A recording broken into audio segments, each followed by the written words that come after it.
What is up, YouTube? This is your boy Liger, and today we're gonna have a little bit of Star Fox Historia right now going on. So I feel a little late start, trying to get my cast together. So maybe some people will jump in and will jump in. Let's see what happens.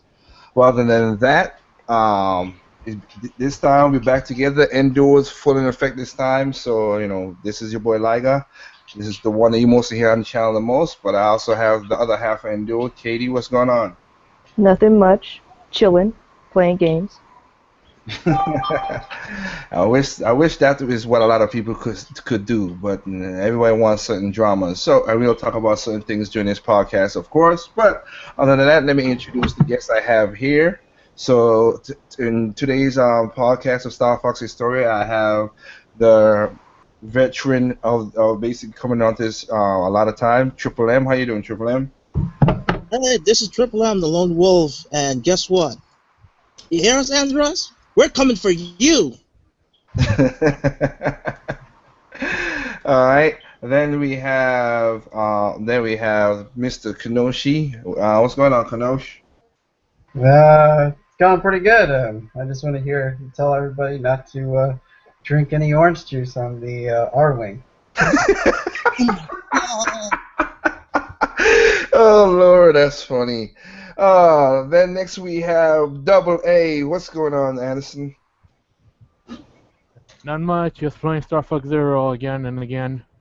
Mr. Anderson, that's how you do it. Then Although let me reiterate, if you don't like it, I got no beef with you. But Okay. as long as you actually played it.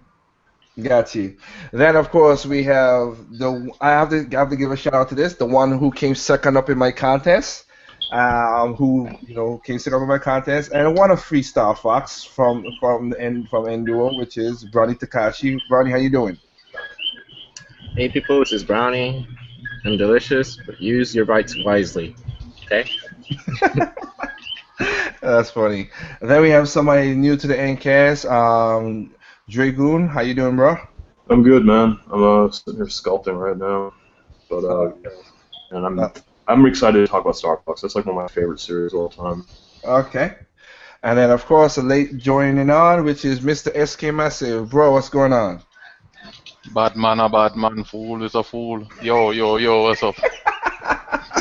Uh, half Island Cast, half everything else. Why not? Yep. The Caribbean Lodge up in this joint. All right. Like I said, other people might join in, whatever. Like I say, send the link out. That's what it is. Y'all join, not join. Hey, I can't. All right, now I'm not looking at the thing. The question app is open. The question today's is Star Fox Historia. We talk about Star Fox. All questions basically goes towards Star Fox. So what we're gonna do is I'm gonna set it up. We're gonna keep it level. Basically straight, and talk about each game. When each game comes up, tell me of your experiences with the game. If you play the game, if not, that's cool. And then we're gonna talk about the latest game that just came out, which is Star Fox Zero that just came out, and Star Fox Guard. And then we answer questions, and that should be the podcast. So with that said, I think everybody is cool Take with up the that. front one. Huh? No, not you, my brother. Oh, okay. No, he's playing this Star Fox here. Okay, got you. Well, the Star Fox series. Well, another game that was created by the mind of Shigeru Miyamoto. Back in the Star Fox came out in Japan in February 21st, 1993, and of course it was released in North America, which I'm on that side of the world, in March 26, 1993. And if my boy Double M was here, it would have been in Europe, June 1993. Basically, it was an on-rails shooter with a third-person view with a 3D perspective. And this was basically, like I said, what happened was that Miyamoto coming up with all these crazy ideas. Of course, we know he came with Zelda and Mario. And he had, everybody. He had a lust for the stars, but he wanted to make it different and different from other things. And most people would say, hey, it's kind of a reminiscence of Star Wars. I could see it. but he just wanted to be something fun and keep it, keep it interesting. So he came up with the idea of the whole animal, which is the anamorphic animals, just to keep it not, how should I say it, not comedic, but just keep it fun and interesting in his perspective, as he's called it. But in the beginning, it was basically we have to give it up to to these people who are before the FXG, whatever, basically Argonaut Software. They were a team that developed a game, basically, well, not even a game, it was basically they developed a glider game for the Game Boy. And they were trying to, and they were basically showing off some of the things that, some of the, how should I say, what you could do with the on-rail systems and everything. And it was basically, well, like I said, they started this on the Game Boy. That vector-based game on the Game Boy, right? The one that had the tanks in it. Yeah. Yes. So they started that. That's when they started at to show some, and then they presented it to Nintendo, and then of course they got some of the dev kit to they got some of the dev kit to get mixed with this, the FX chip, as W just said, and they wanted to see what they could do with it, because they were basically making a game from Starglider. And then they ported a prototype to the SNES. And he caught Nintendo's eye, and of course he caught Miyamoto's eyes. And Jan Says was the one who did told Nintendo about this, and got hired to make hired for this. And basically, Santa was hired chip designer to make the Super F chip, the first 3D graphical accelerator in consumer products, and that's where we get the Super FX chip from. Now, this game was designed, like I said, most of the game was designed by Shigeru Miyamoto, but then you got then you have Katsuya, who's basically now, and just to point that out, like, again, to point out, all the people who work with Nintendo in the past are still working with Nintendo, because Katsuya now is almost the head of EPD. So a lot of these designers, and as I've said before in the past, who work for Nintendo from the beginning are still with Nintendo, majority of them. While every other studios right now is going to falls and not making it, and whatever. So it's kind of it's just that how it worked out to be. Anyway, and of course we have, like I said, the original Star Fox, and that was on the Super Nintendo. Basically, Miyamoto was inspired more with the Thunderbirds, and some kind of shrine. And well, yes, because he talked about it in the last E3, flying through the shrine just to keep. That's where the on-rail setup comes from. After he saw what the Argonauts did with the game, with their prototype, they were like, okay, I could see this, and you think about the shrine. Because remember, in the first part of, mostly in the first part of Star Fox 64, but also in Next Out, you go through little channels if you want to get the extra bomb or extra laser, stuff like that. So it was inspired in regard of that in the game. So with that said, I'm gonna ask this. I'll pass it on through this stuff, of course, which would be Triple M. Did you? And again, if you didn't, you could decline and keep. You'll just keep it moving. So, Triple M, did you play Star Fox, the original Star Fox? No, I haven't.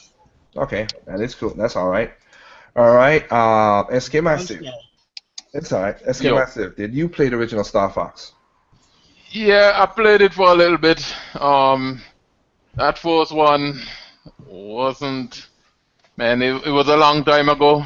But what I could remember is I remember when I got it home and looking at the cartridge, and he had that extra chip-looking stuff at the bottom. And stuff like that, and then played it for a little bit, but I wasn't really feeling the first one for some reason, but I can't remember too much about it. Okay, maybe I should have asked you this. Like going on YouTube and watch those Star Fox Let's Plays. Nah, that don't count. I want your experience, sir. I don't want you to look and see experience. I want experience. No, well, since he experienced the first, he'll just have to look at the vids that he played. Yeah, the only thing I could remember, to be honest with you, is that I was used to playing games in like more like in a side scrolling point of view, almost like a top down point of view. Mm-hmm. When I played that first Star Fox, when I played that Star Fox, I remember that was the first game that I ever had like the R-wing sitting right in front of the screen in a different perspective. Uh-huh. That's 3D. really as much as I could remember about that game. Yeah, 'cause it basically showed you. At that time, we still had, to be honest, at that time they did a good job because at that time you had Afterburner. Afterburner was the next game that was on the Genesis. That also you could go from seeing your jet on the screen or go first person view as well too. Oh, okay. Yeah, because I still remember the arcades and everything, and even when you got that game onto the Genesis, the Genesis that I had a Genesis too. I can remember switching to the first person mode and just look at flying. And it was kind of crazy. That was more really on rails because remember the jets fly into your path and you just had to move around while Star Fox was moving around more more I should say stopic 3D way look view. So that's I mean yeah. So I'll pass it on to Kanoshi. What about you? Yeah, I played the first one. I didn't. I was pretty young when I played, so I didn't get super far in the games. But I enjoyed it. It had a really weird look at the time. Mm-hmm. I was already familiar with 64 games look like 3D games, but to see something fully 3D on the SNES, well, not fully 3D, but just what they were doing on the SNES was really interesting. Yeah. Okay. What about so I would say what about you? What about you Dragoon? I mean Dragoon. I played it, beat it, got it all 3 hard difficulties, got the 2 secret endings, saw the space whale, got to that one weird stage where they played where the Saints go marching, and I destroyed that game when I was a kid. I remember having to explain to my friends that you could X. It would take you to the stage where you fought a giant slot machine at the end, and you would beat the game once you finished it. If you don't believe me, go look that up. But yeah, I tore that game up when I was a kid. I thought it was the best thing ever, and I still think it's the one that has the best soundtrack out of all of them. Well, you and Red Fox would be that if Red Fox was making it, but he's sick.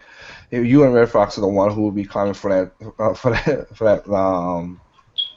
thing right there, because that was one of the things he loved, the soundtrack, and he loved basically. I know I should say he does love the soundtrack. That's what it was. He loved the soundtrack. So yeah, I thought it was great. Everything about that game was awesome. I mean, I played it now and it's like a little slow, but it's still pretty cool. It kind of holds up. Okay. But yeah, I'll pass it on, man. All right. Next person, like I said, would be Double A. Have you? I mean, like I said, you're the youngest out of the cast. What about you? Have you ever messed with it? No, and I regret it. You regret it. Okay, then what about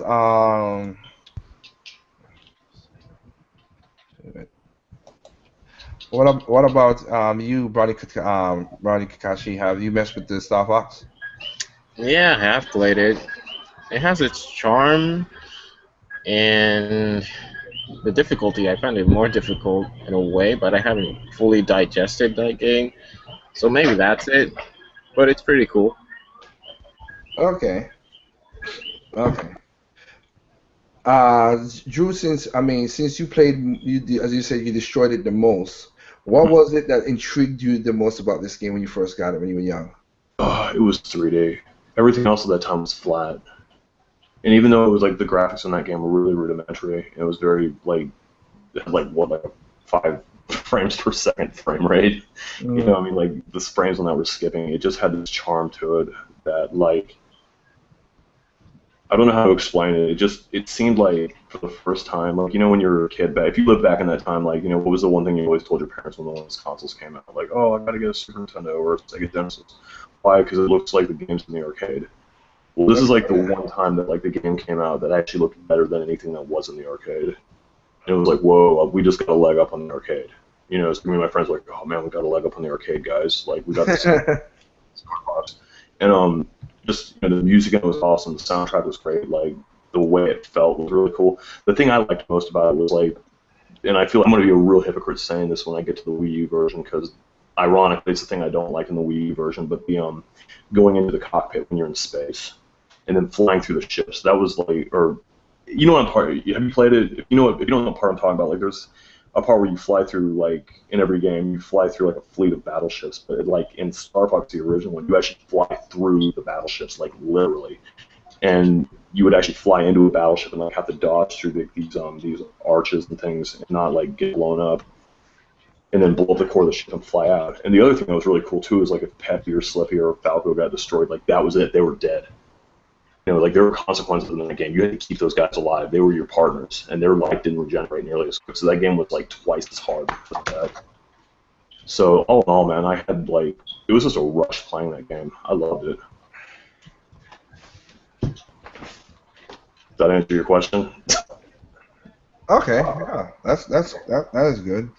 I mean, for me, it's like for me when I'm playing that game, like you just said, like it really wasn't the 3D aspects. I mean, what intrigued me the most of it because when I was playing games like that, I used to love aircrafts. Just the old shoot 'em ups that were top down, like Raiden and stuff like that. Like I said, I played Afterburner on Genesis, so I used to love shooter games 1 and 2 aircraft. Like you feel like you're a badass air fighter. So that's what I liked about it, and of course, I can't forget because of what Argonaut Systems did with that game. They basically called the Air Wing, the Air Wings got their name from them for what they did. So they basically a nod for them, which was cool. Yeah, definitely. The history behind that game is really cool. Yeah. So it was so for me it was just the first of all. I mean, it took me by surprise to see there was a talking rabbit and fox and basically toads and everything. I'm like, okay, this is kind of weird. This is weird. Now I'll have to correct Drugon about the Star Fox for the SNES was the first 3D game. There was, however, a 3D game before that, and it was actually in the arcades, and it was a Star Wars games. But Drugon is correct on saying that it is the Star Fox is the better looking 3D game at the time. I thought Hard Driving was only the only other 3D game that was out at that time. And then you had Virtual Racer on Sega Genesis. Sorry, I'm taking it back. Forgive me. I'll shut up. It's cool. No, dude. No. Do that. That's what I'm. What about that? What about that 3D game where you were like in a cockpit and the cockpit spins around and whatnot? And you flew in the arcade? You mean in the arcade? Yeah, it was an arcade game. Yeah, that was Afterburner. I don't know if it came here to the States or not. I don't know. I know Star Wars had one, but I don't. I never messed with the Star Wars. But I know Afterburner was a cockpit that you sit down and you had to move up and down, and you had gyros in the arcade machine. It was called. Yeah. I think that's my opinion. So, sorry again. When you said Drew. Galaxy Force 2. That's what it's called. It's on 3DS if you want it. Oh, okay. But that was the first. I mean, like I said, I know Star Wars had one. That was Star Wars Arcade, and I think that came out a few years later. Because the only Star Wars I remember on Super Nintendo were the side scrollers. No, I got that. I was thinking like arcade-wise. I think he was talking about arcade just by itself, and I was like, I remember the arcade had one that you was inside of it. It was just black and green, black screen and the green lines. Yeah. It was using vectors. No, I'm not talking about that game. I'm talking about full color. I know what you're talking about now. You're right. You're right, Triple. You're right. Yeah, and that's what I'm thinking. I think you were talking about Afterburner. That's what I'm saying. That I remember Afterburner more than anything. I could be wrong on that too as well. So I'm not, but I just remember Afterburner more than anything. Now, of course, we had a game that some people have gotten, but I'm not talking that much about it. Was basically was Star Fox. They were gonna try to do a Star Fox 2, and that didn't work. They wanted to get this out before the game for the Super Nintendo, but because of the life cycle of the Super Nintendo, it got reshaped really into a certain way. But you know what? I give it up that they wanted to get Star Fox 2 out there, and like I said, some people have gotten ROMs, and I've seen people who have gotten ROMs and messed with it and played the game, and nods up to you guys. And again, Star Fox on the Super Nintendo was pretty good, as you just basically brought up, because they had a lot of, it showed you alternate paths, the secret thing you could with the slot machines. I saw that where you basically got it. It was a never-ending screen. So it was just one of those games that started out doing stuff like that, which is again pretty good. That one, of course, was just you basically had to show your shooter skills in that game as well more than anything, because Star Fox 64 is what made a lot of changes. So with that said, like I said, I'm sorry for skipping over Star Fox 2 because that's a game I don't think. I mean, Drew, you said you're a Star Fox series. Have you ever messed with the Star Fox 2? Long time ago. It reminded me a lot of the DS game. But I mean, and I think the guy that ran Argonaut Software, didn't he actually work on the DS game? Yeah, Command. That's why it was similar to the Star Fox 2 Super Nintendo game. Mm-hmm. Like they even had the same goofy looking ship. There was just like a giant U in it. Oh, okay. You know what I'm talking about? Like it just looked like two corridors coming out like that one base. Yeah. I'm not gonna jump ahead though, but yeah. But Okay. what was that guy's name? Jason Schreier or whatever. I don't remember. Okay. Well, okay, so now we're going to basically the next game in the series where a lot of people know the game for, and that will be Star Fox 64. Now, Star Fox 64 basically, like I said, Star Fox 2 got repurposed into Star Fox 64. And they put some of the ideas in there, but also because of the game, this was so early, early in the 64 cycle, they wanted to basically do a resurgence, to basically reintroduce the game to a lot of people. So they did a lot of stuff to this game, and one of them, of course, was this was the first game to sell with the Rumble Pack. Rumble. Yep. The Rumble Pack was the first thing that people remembered for this game, and that's where a lot of people made the I should say the decision. Just like, okay, wow, this is something different. The graphics a little more cleaner. You see, of course, the voice acting was a little bit more better. A little more better. Well, okay, a lot better because it was just like me, It was just, voices. But it's just me. Second. I actually like them.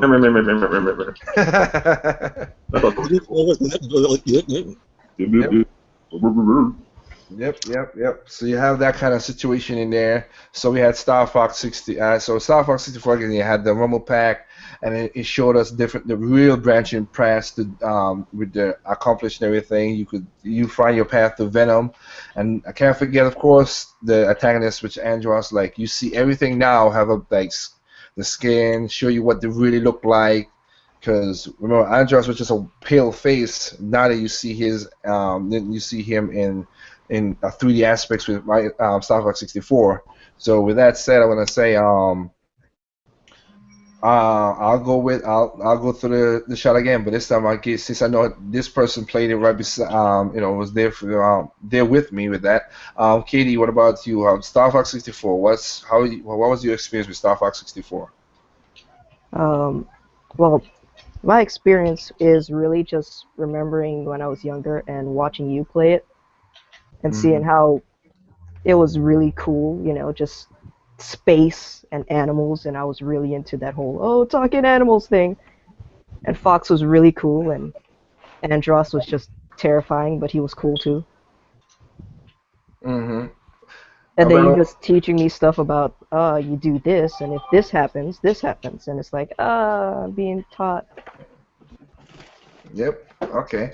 And I can't forget. Remember, with this. I mean, I guess the one thing about Nintendo that I do like is when they make the game tailored to whatever. Even though some people might not like it, and we'll get to that maybe later on. But I like when Nintendo tailored the game fully to the world to what their controls was because the analog stick came in handy. And I think you felt more better with the analog stick with Star Fox 64 and the Nintendo 64's control pad. And this one also, it gives you more control with Star Fox that you could do brakes, barrel roll. You have a lock-on system now that if you lock onto the right thing, you get more hits and stuff like that. But again, it's an accomplishment that they did on the 64. With, of course, remember every time you feel something, the rumble pack you vibrate in your hand. It made that peripheral something that, of course, now is a mainstay. The analog stick and that is a mainstay in in controllers from this point on. So, but you did play some of the how should I say the 3DS version of that game, Katie. So just you playing the game itself, how did it feel to you? Well, I enjoyed it. Most what I really liked about the Star Fox series the most is just playing in the R-Wing and how cool it was just to fly around and shoot stuff. Okay. And just the talking and, your teammates are there and it's like, oh. Okay. So with that said, I'm gonna go again. Triple M, what about you? Uh, Again, this is one of the other games that I You haven't missed got. out? I missed out. Yes, although Oh, the famous line of "Do a barrel roll" came from this yep. game. Yep. That's the game that, as you could know, if you go to Google and you put do a barrel roll in Google search bar, the whole screen does a barrel roll. Okay, well, if that's the case, the SK Master, what about you? How about this one? Do you have a better experience with this one, or maybe you played the 3DS version of this game? 64. Yes. Yeah, yeah, yeah, yeah. Um, that one. Well, actually, that's actually Favorite? my favorite one.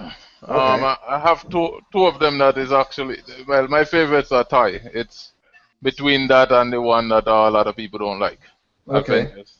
Okay. Um, We'll get to that one, but yeah, what about Star Fox 64? it's basically everything about that game I actually liked. I feel like they had retune a lot of stuff on the game to Hmm. actually make it play better. The graphics and everything on it was perfect for it. Yeah. I like all the parts and stuff that you could take and the different vehicles that you could have used on it. It was just something different at the time, but and I think it showcased the platform pretty good. Yeah, Rumble big features and everything. Yeah. I'm gonna ask. I'm just gonna ask you that. How for you? How you felt the Rumble features for you felt for you? Oh, that Yeah. was the thing, man. That I went out and get a Rumble pack just for that, man. So you know, that was the game right there. Okay. Um, yeah. So I mean, actually, this new one kind of remind me of that one a lot too. Okay. Um, All right, yeah. that's cool. What about? I mean, I'll skip to Drew. Drew, what I mean, since you're the more played, like I said, like us play more, so I'll let you hang. Take the next shot. What about you? When Star Fox 64 came, what's your thoughts on it? I'm surprised no one's mentioned this yet, but maybe I'm the only one here that got this, but I distinctly remember getting a VHS tape in the mail about like Star Fox when it came out. You knew I was gonna Yeah, bring this up, man. Where yeah, like you guys from like Sega and Sony come and like they get a little plush Mario and they like drag a Nintendo rep in the back of a pan. They're like threatening to like punch Mario plush in the face. yeah. It was the funniest thing ever. But yeah, like I thought that game was sick, man. I loved it. I still do. I got the one on 3DS. I played them both through all the way through, beat them all the way. I think the great thing about that game was like now if Peppy or Falco or Slippy got blown up, they didn't actually die for good. They would come back and help you out. But you had to skip a stage without them, or you had to go through a stage without them, and then you'd get them back. Yeah. They had different vehicles, the submarine or the blue marine. I'm sorry, Wolverine. yeah, blue marine and the landmaster were awesome. That Oh god, I'm such a heathen for not knowing this. What's the name of the stage that has the tank on it? It was my favorite stage in that game. It was the Well, one yeah, I Britannia or Macbeth? Britannia or Macbeth? Macbeth. Yeah, Macbeth. That was the best stage because like you didn't even have to fight The the what? last boss on that. You just like shot down the switches, and there were I think 6 or 8 of them, and it would just cause the train to cring into the ammo dump and explode. And I remember like that was like the part that shook that rubble pack like crazy when that thing blew up. And it was like I was like thinking like this is Nintendo just showing off right now. Yeah. Oh, I hear you, man. That's I've cool. forgotten that was a foot battle. That's the only thing I never could unlock because getting the gold medal and Venom on hard was, I mean not Venom, but Sector Zero on hard was like insanely difficult. But yeah. Oh, okay. Okay. What about? Okay, that's cool. That's cool. What about you, Kanoshi? Did you play this game, and what's your experience about it? I only played the game once, but I almost beat one of the trails. So it was a long time ago at my cousin's house, and I remember seeing it for the first time. It's like, man, Star Fox in 3D. Dude. This looks incredible. Really like full 3D on the N64. It's great. Did you experience the Robo Pack with it, or? No, I didn't get the experience. Oh wow. Okay, that's all cool. That's all I'm cool. lucky. That's all cool. All right. What about you, Double A? What about you, Star Wars 64? Well, kind of like Kenoshi, my cousins had it. I did not own it personally. But what I played was fun, although admittedly I sucked at it because I was only about 6 at the time, and my motor skills had not developed fully yet. Okay, but what about I Star got Fox more. 64 3DS? I mean, it's the same game. Yeah, I got more experience with Star Fox 64 3D, and I still gotta finish the expert mode, but I pretty much mastered it even with the gyro controls. Oh wow, you're better than me. That's true. That's pretty good.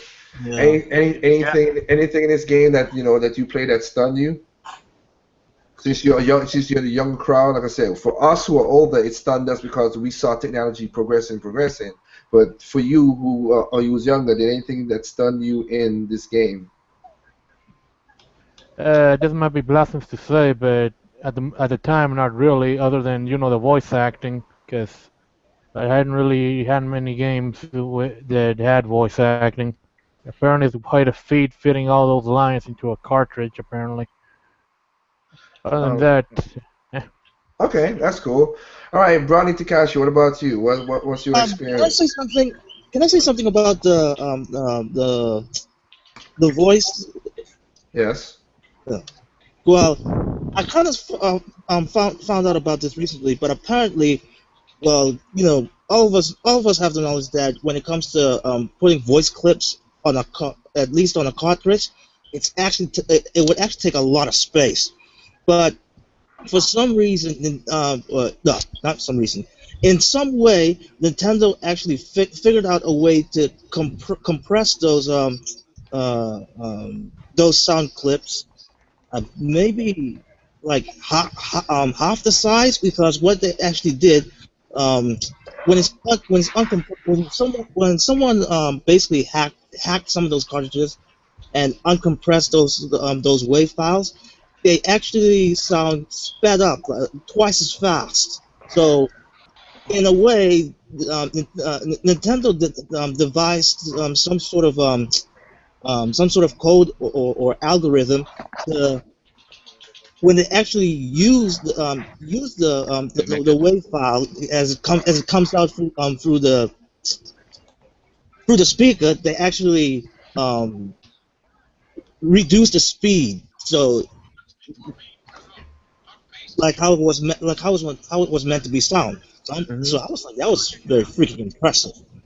Well, when it comes to coding their games, they do something which I've been talking about all the time. If you built a game from the ground up, you could do more stuff with the game because you understand you understand the basically the framework, you understand the foundation, you know what you need to do to make it. If you know how to make a cake from the ground up and if something goes hanky, you could fix it in some cases.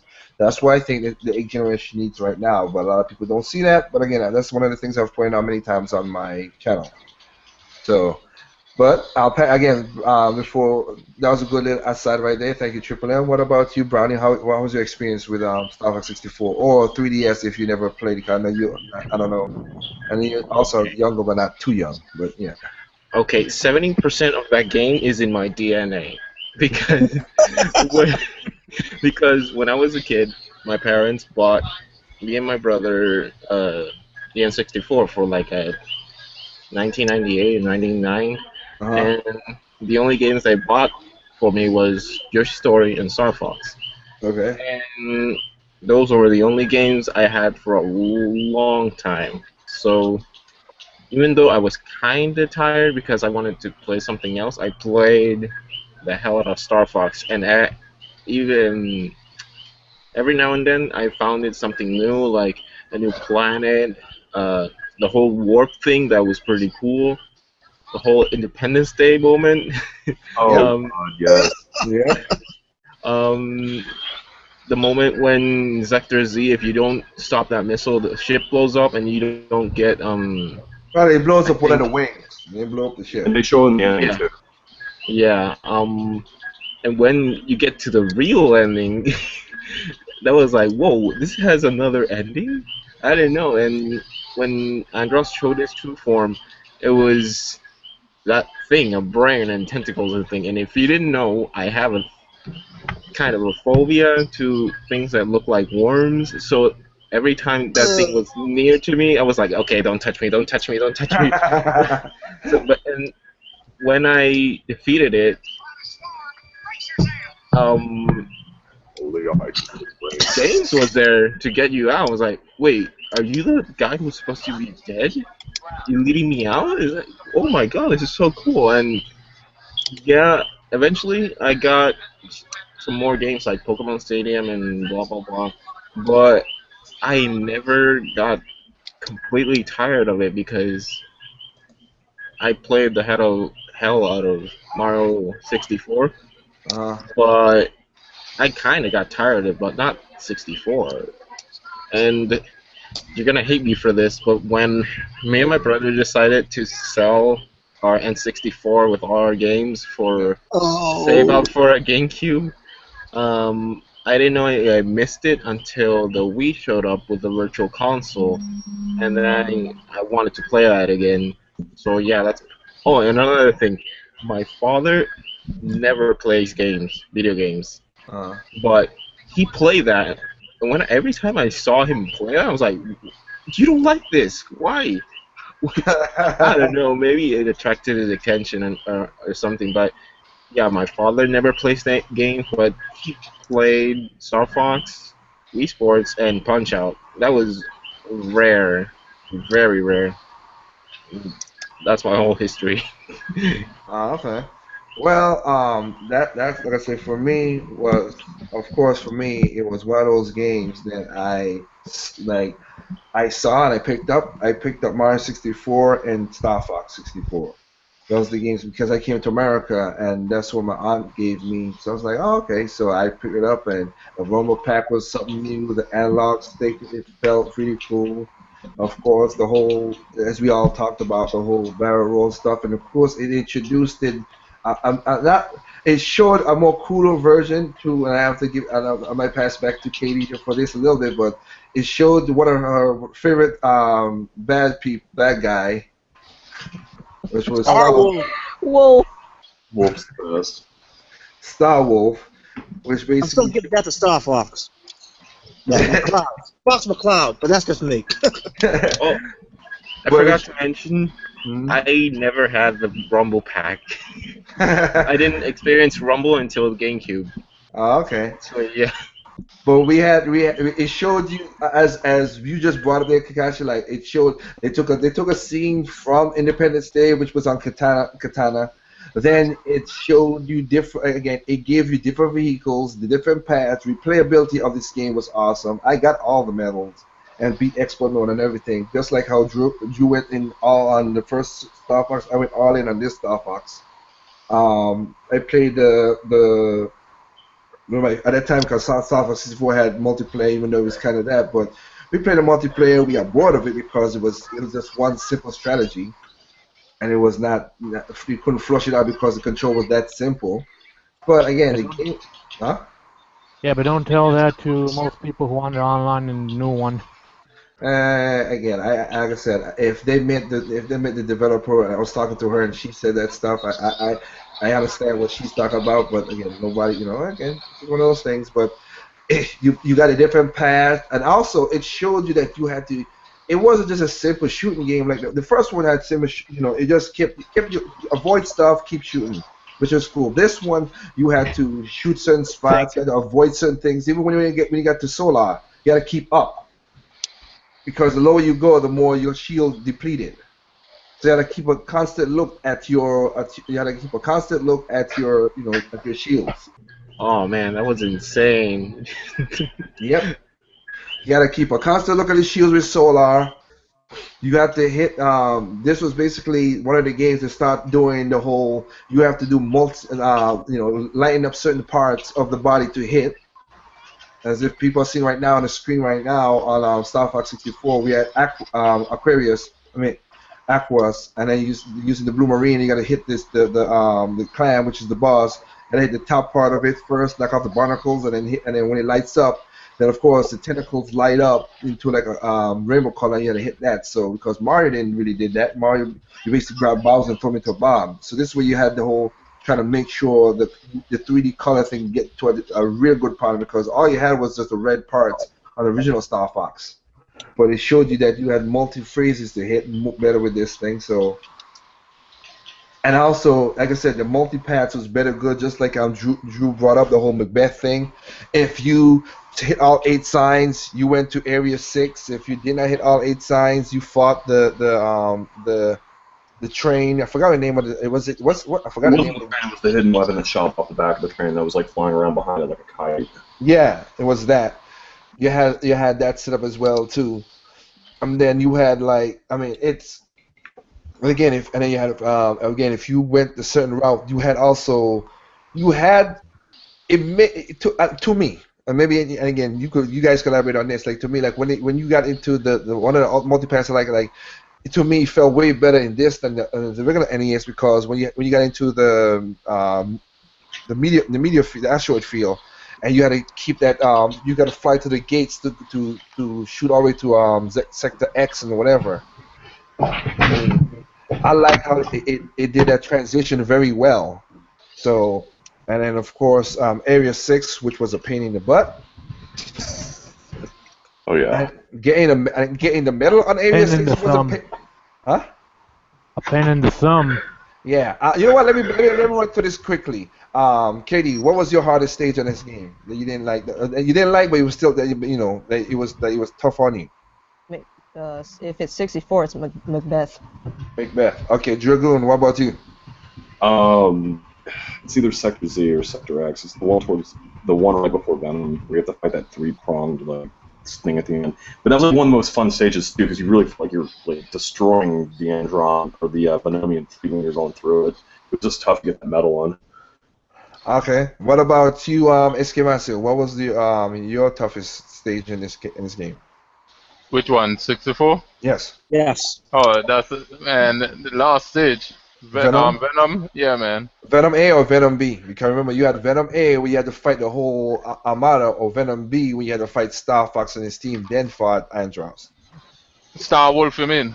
I mean, Star Wolf, yes, you're right, sorry. Star Wolf. Yeah, that one was the toughest one. Okay. What about you, Double A? Me? Yes. It's a tie either between Aquas, because I keep hurting my thumb, spamming the Y button, or Solaris, because it's tough to get a high score on that one.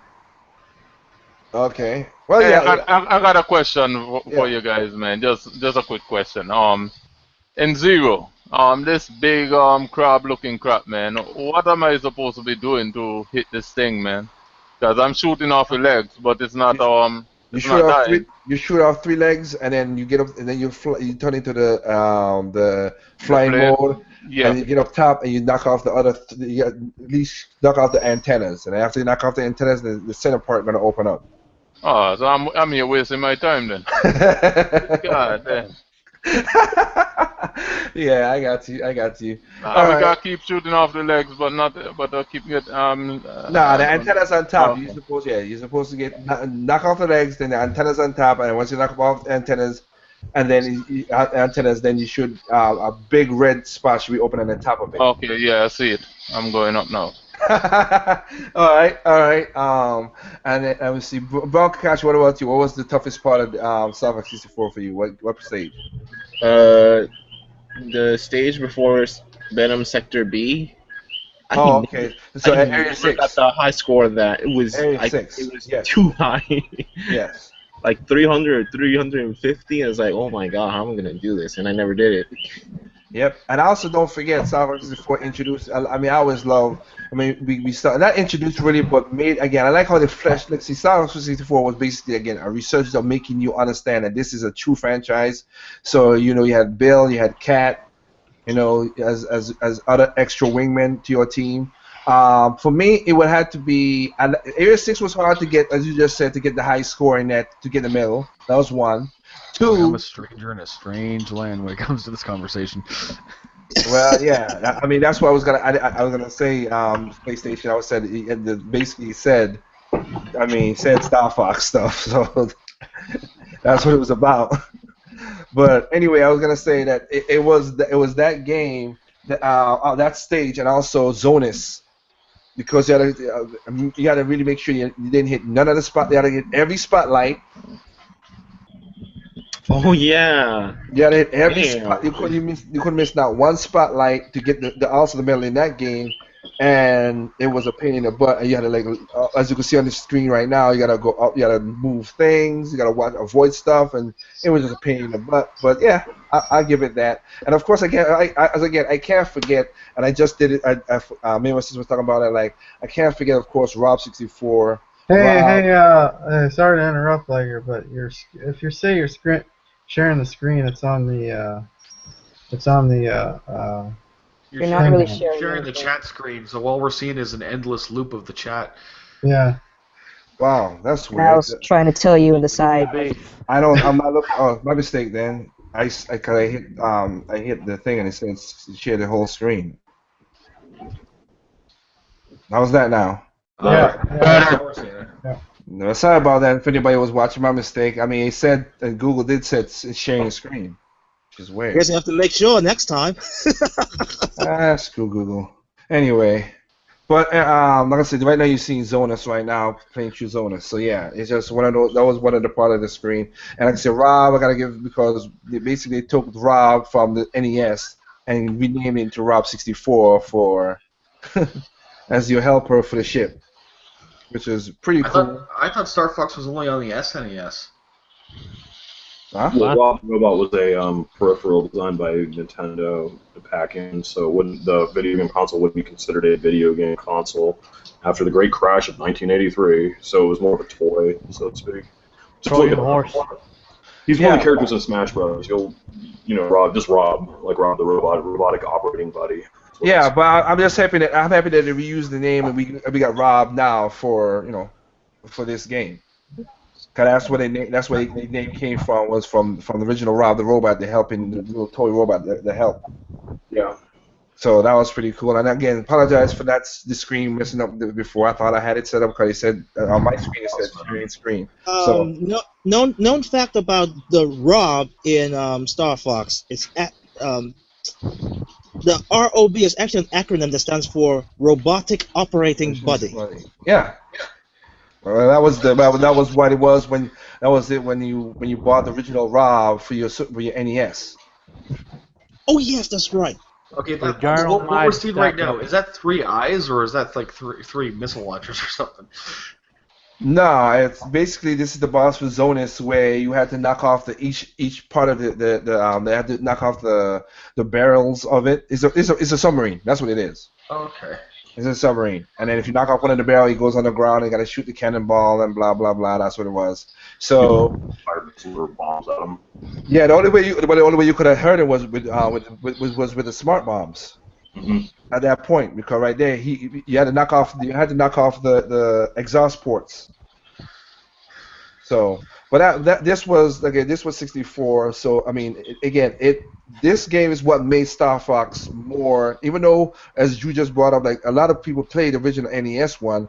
Well, a certain amount of people played the original NES one, and we read that one for what it was. But this is what made it because of the whole. It was early in the NES 64 cycle. It introduced the rumble pack, the analog stick. It did all that. It showed everything that the 64 could do for that time. So it made this game made the leap of making this game a franchise now. So next, well, with that, let me make sure I share the screen the right way. Again, that was my mistake, people. I apologize for that. So we are heading to our next. We had, of course, next game on GameCube, which was Star Fox Star Fox Adventures. Now, Star Fox Adventures, of course, everybody knows what happened to that. It was developed by Rare. Rare had a game called Dinosaur Planet, which had a female fox, which basically was known as Crystal, and they were gonna try to push that game. They threw that out to Nintendo, and famously, Shigeru Miyamoto said, "Wow, you have a fox already. It looks like you are setting up certain things. So you know what? We're gonna turn this into Star Fox Adventures." The JonTron video sums that up perfectly. Huh? The JonTron video explaining Star Fox Adventures coming about explains Star Fox temperatures. Yeah, it's like, hey, you're a fox, I got a fox, let's get together. Boom, Star Fox Adventures. Oh god. More like one got absorbed into the other. Basically, that's what happened. Did you ever get any of the MP3s that Rare put up online when they showed off Dinosaur Planet? They were actually pretty cool. And they also put all the concept art for it online too. Well, not all of it, but they put like character drawings and stuff for that game up online as well. Those were also really cool. Okay. Well, a lot of people, of course. I mean, let's be honest. The game sold, and it sold well because of not only because of, I should say, it sold well not because it was also another. The thing about it is, all these games so far got great reviews. Let's just say that all these games got great reviews. People liked them when it came out. It was for the gameplay, the replayability, the difference. People these games stand out to themselves. So Star Fox Adventures also got great reviews as well. And to be honest, I'll just cut it short and just say here, like Star Fox Adventures was basically Zelda. Just Zelda with a Star Fox skin on it. Really, that's mostly it was. So nothing new, nothing new about that. Well, can I say just one thing about Star Fox Adventures? Sure. We really didn't get into it, but go ahead. What is it? Go ahead. Go on. No, I was just basically setting up Star Fox Adventure. In that regard of setting it up for people. So, yeah, that's what I was trying to do. But like I said, that's what happened. I mean, at that time, we got, like I said, 9 out of 10s, 4 out of 5s. The gameplay people enjoyed. It also, like I said, they did a. Give me a second here. I'm trying to get my get a little drink right here. But it also gave you some great music from Mr. David Wise himself on that game. The atmospheric setup of that game was pretty good, and you go back and forth. Even though it had a little bit of the arrowing itself. It was more, even though you had a little arrowing, but it was more adventure setup. And of course, we lost Falco left the team. So when Falco left the team, you basically were just Fox, Slippy, and of course Peppy. Yeah. And Rob. And Rob. Rob. As General Pepper acted in as one of the roles in here, and you had a new character other than Crystal. You had, of course, Tricky. You got introduced at almost at the beginning of the game as a companion to Star Fox. And you have Chris. And again, you have basically Chris Stampler was one of the producers for this game. So again, Rare took a hold of it, and some of the people from a numerous team was helped developing this game. So that's why it felt like a Zelda-like game. So this game was developed in Rare, came out September 2002. um, 2002 in America, and now I would say, okay, Triple M, you haven't now. If you want to add stuff, you add stuff. What about what's your experience with the game? Let me just say this is the game that actually introduced me to the whole Star Fox franchise, and although it was a bad start at that, but hey, you gotta start somewhere. Now I actually did get a taste of the of at least some of the traditional Star Fox space flight. One question: is the screen sharing the right way now? Oh god, general scales. Yeah. Okay, good. Keep going now. I'm making sure I'm doing it right this time. Sorry. Go ahead now.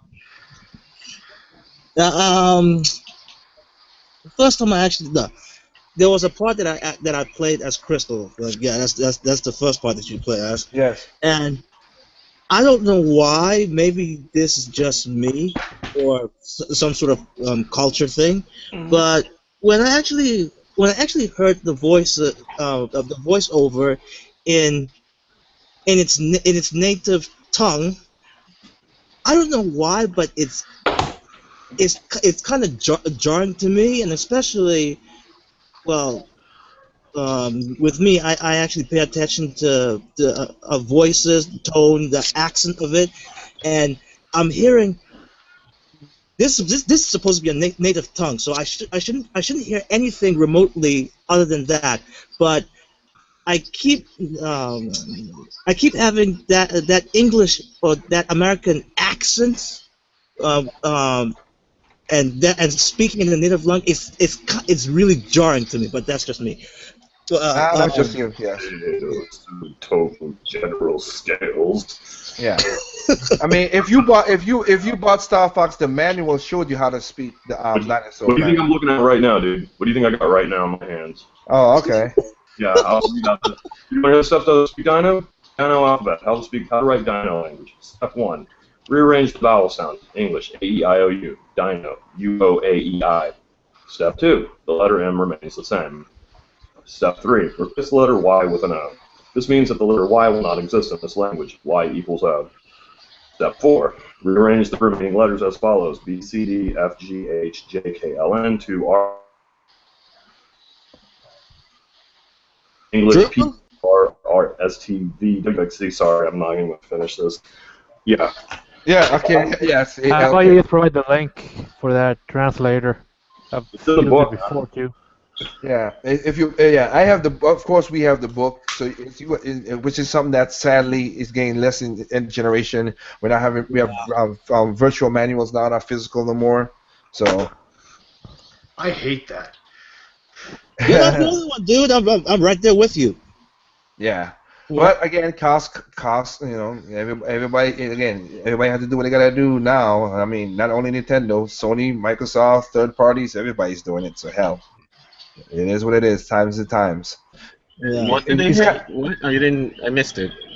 No, I'm talking about we were talking about how the manual, because in the manual they told you how to speak Dino, and like I said, you had a physical manual. Like I have the physical manual of this game too, and now it's just virtual. All this stuff is virtual manuals. The only way I actually, well, the first time I played the game, I didn't know that there was Prior game? no, there was a translated voiceover after I actually played the second playthrough. I was like, oh, okay, so they got this in here too. Okay, I get it.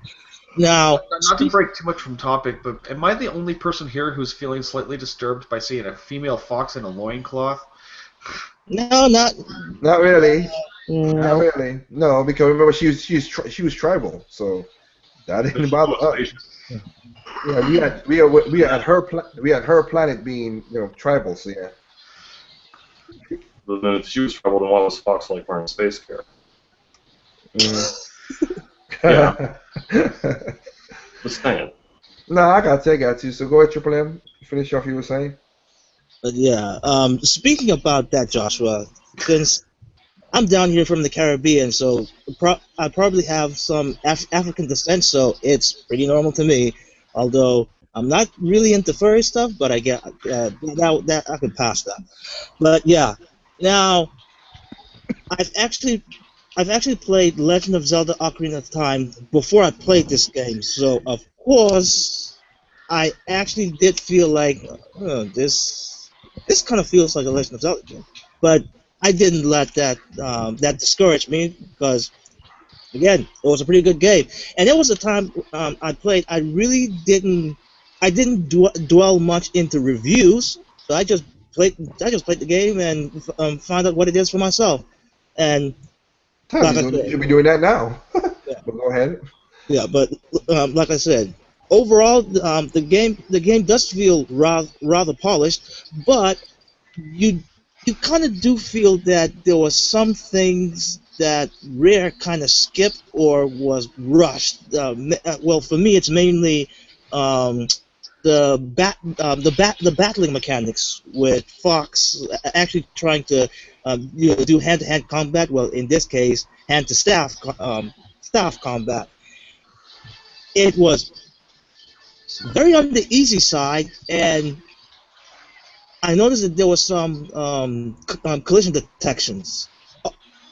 Oh, by the way, the when you try to aim with your staff to shoot magic particles, It looking was back, awkward. yeah, looking back, well, to me it was awkward at first because I had to find the feeling or the sweet spot for it. So yeah, but for me it was kind of a learning curve, and practically nail it down. So looking back, I can see why some people actually didn't like that. But to me, I kind of like the whole that slingshot mechanic where you move it, it comes back towards the center. It to be honest, it actually helped me more than I thought it would. But I will say this. Um, I basically had a GameCube since launch, so by the time I played, I had the chance to play Star Fox Adventures. The Wii was close to coming out, so yeah, very late in the GameCube cycle. And at that point, my the control stick for my GameCube controller basically worn out. So by the second playthrough, it actually got harder for me because my control stick kind of locked in place, so I had to push it back push it back onto the center. Okay. What ask massive. What about you? Yo. Since you said this is your second, this is one of your favorite games you say you have. What about Yeah. you? What was your experience with this game? Hold on there. Hey, damn, I was so busy in this fight, man. Yeah, I'm still fighting that crap, man. Um, Well, nah, well, my experience with that, man, is well, basically, what I remember is when I first picked up the game, man. I mean, I saw some of these, back then we had GamePro magazine and stuff like that. EGM. So Yep. yeah, so I just saw the direction they was gonna put the game through, and I said, you know what, I'll give it a try. Started playing it, man. I fell in love with it right off the top, man. Just going around, you know, going through, looking at that time too, man. That was some of the best looking graphics out there, man. You had Fox looking all nice and furry, man, and he had yeah, the yeah, he had the little what you call it, that little pole that he used Staff. to, yeah, and just I just like the adventure aspect of it, just going through and traversing through the different sceneries and all that good stuff, man. I mean, Uh, it took it to a different. I mean, it took Star Fox out of his element and showed that he was a versatile character. Yeah, yeah, no, the one thing I would say is that like for me personally, I just looked at it as something that you know that they developed. Spin-off. Yeah, well, basically, I wasn't looking at it as a traditional Star Fox game. I was just looking at it as something that I guess the company wanted to try something different with the character, Yeah. and it turned out nice to me. The only one thing I didn't really too care for is like when you had to go into the R-wing aspects of it. It Yeah. just feel like it didn't belong in that world. I felt Um, that Todd. yeah, Uh, I think that was my biggest problem with the game. They should have just leave it in the they should have just keep the R-wing style out of it and just make it just a straight up adventure game. And can I say some, yeah, go uh, ahead. can I say something about that part? Go ahead. Yeah. Okay, okay. Since I before Star Fox Adventures, I never had any contact, or should I say feelings of the Star Fox franchise. So that didn't deter me. But there was some instance in the space battle from reaching from one from One planet to the from other one planet. Yeah. yeah from one part of the planet to the next, just because story wise there was actually it was it was appropriate. You just say it's that. Okay. All right. I will pass it on to the next part will be Katie. Because what about you? What were you with Star Fox Adventures? I thought Star Fox Adventures was pretty okay. It was something I was definitely not used to, seeing it was a Star Fox game, and I really like the R-Wing parts. So getting to the R-Wing parts in Star Fox 60, Adventures was like, I want some more, just a little bit more with the R-Wing. But it was pretty fun, and I especially enjoyed when Crystal was introduced, because I love Crystal. Okay. So it was pretty cool. I mean, it was just weird since Falco just left everyone and said, I'm out of here. And of course, There's a But manga I'm explaining sorry. it. I'm sorry, but I gotta say at least these two things or three. Speaking about the whole Falco thing, there was there was a comic that was officially sanctioned by Nintendo. I'm not sure if it was actually featured in. Nintendo Power. Yes, okay, it was featured in Nintendo Power, basically explaining why Falco left the group. Two, going back to the earlier comment I made about the whole space battles and how SK didn't felt like it was out of place for a game specifically like this. Now, again, I played Ocarina of Time, and I also played Majora's Mask. I would have been on the same, possibly on the same level with SK when it comes to, or at least everyone out there who hated this game just because it wasn't a traditional Star Fox game. I'm going to go as far as say that I felt like if I haven't played Wind Waker right after Ocarina of Time and Majora's Mask, which before I played that I kind of hated it just for the style of it. So just for that experience, I basically learned from that experience and actually went in this game with full acceptance of what this game could be or become within the Star Fox universe. And finally, number three.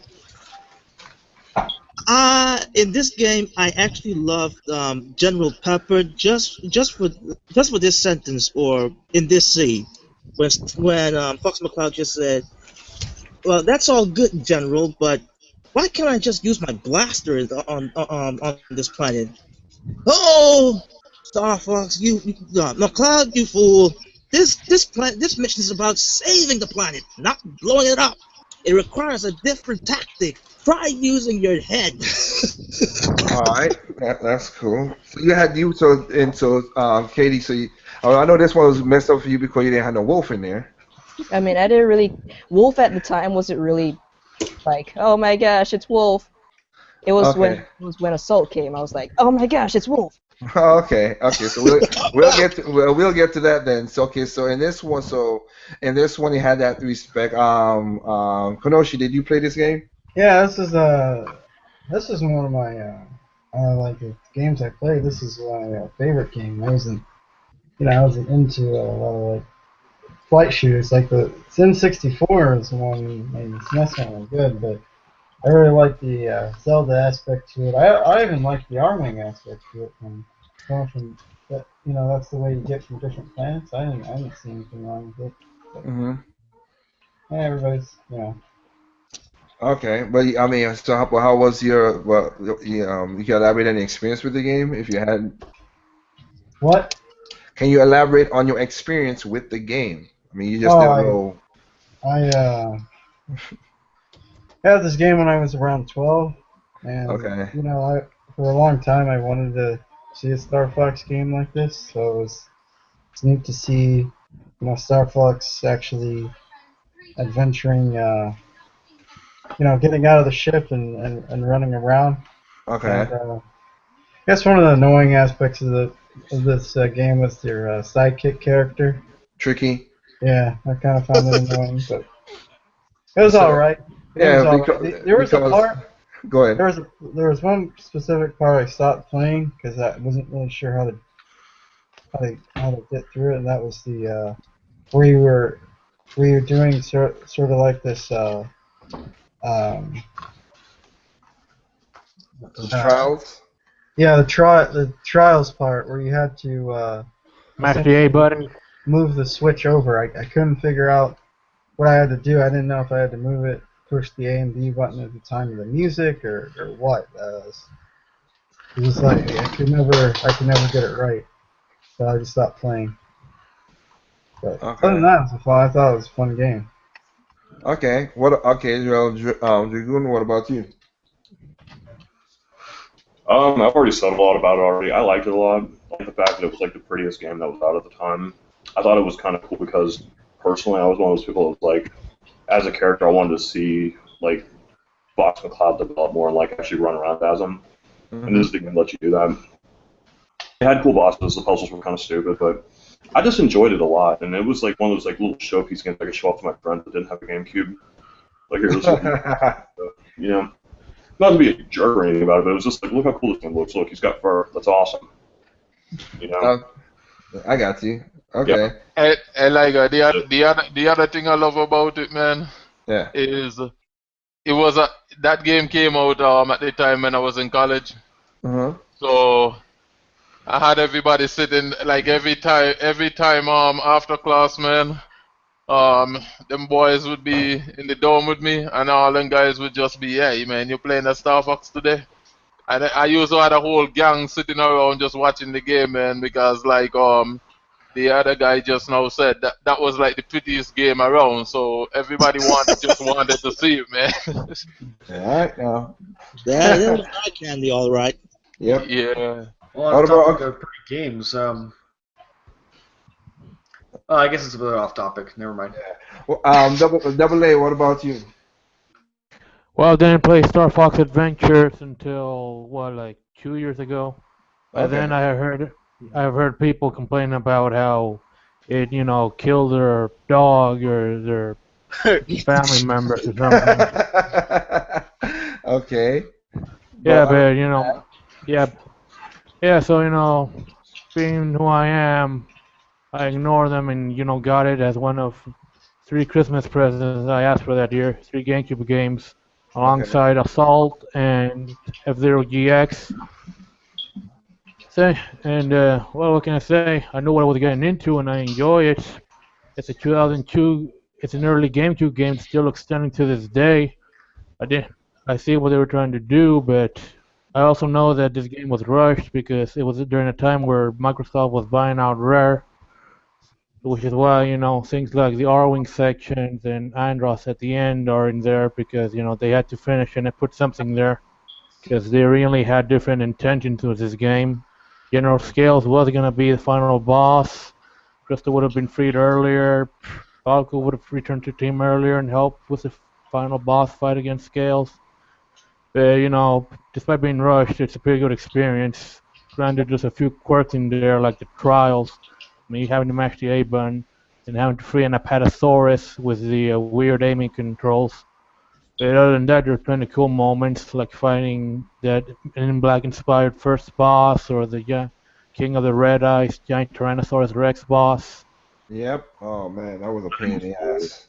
Plus it gave Fox McCloud and the team a bit more, character, because there wasn't really that whole lot in '64 actually.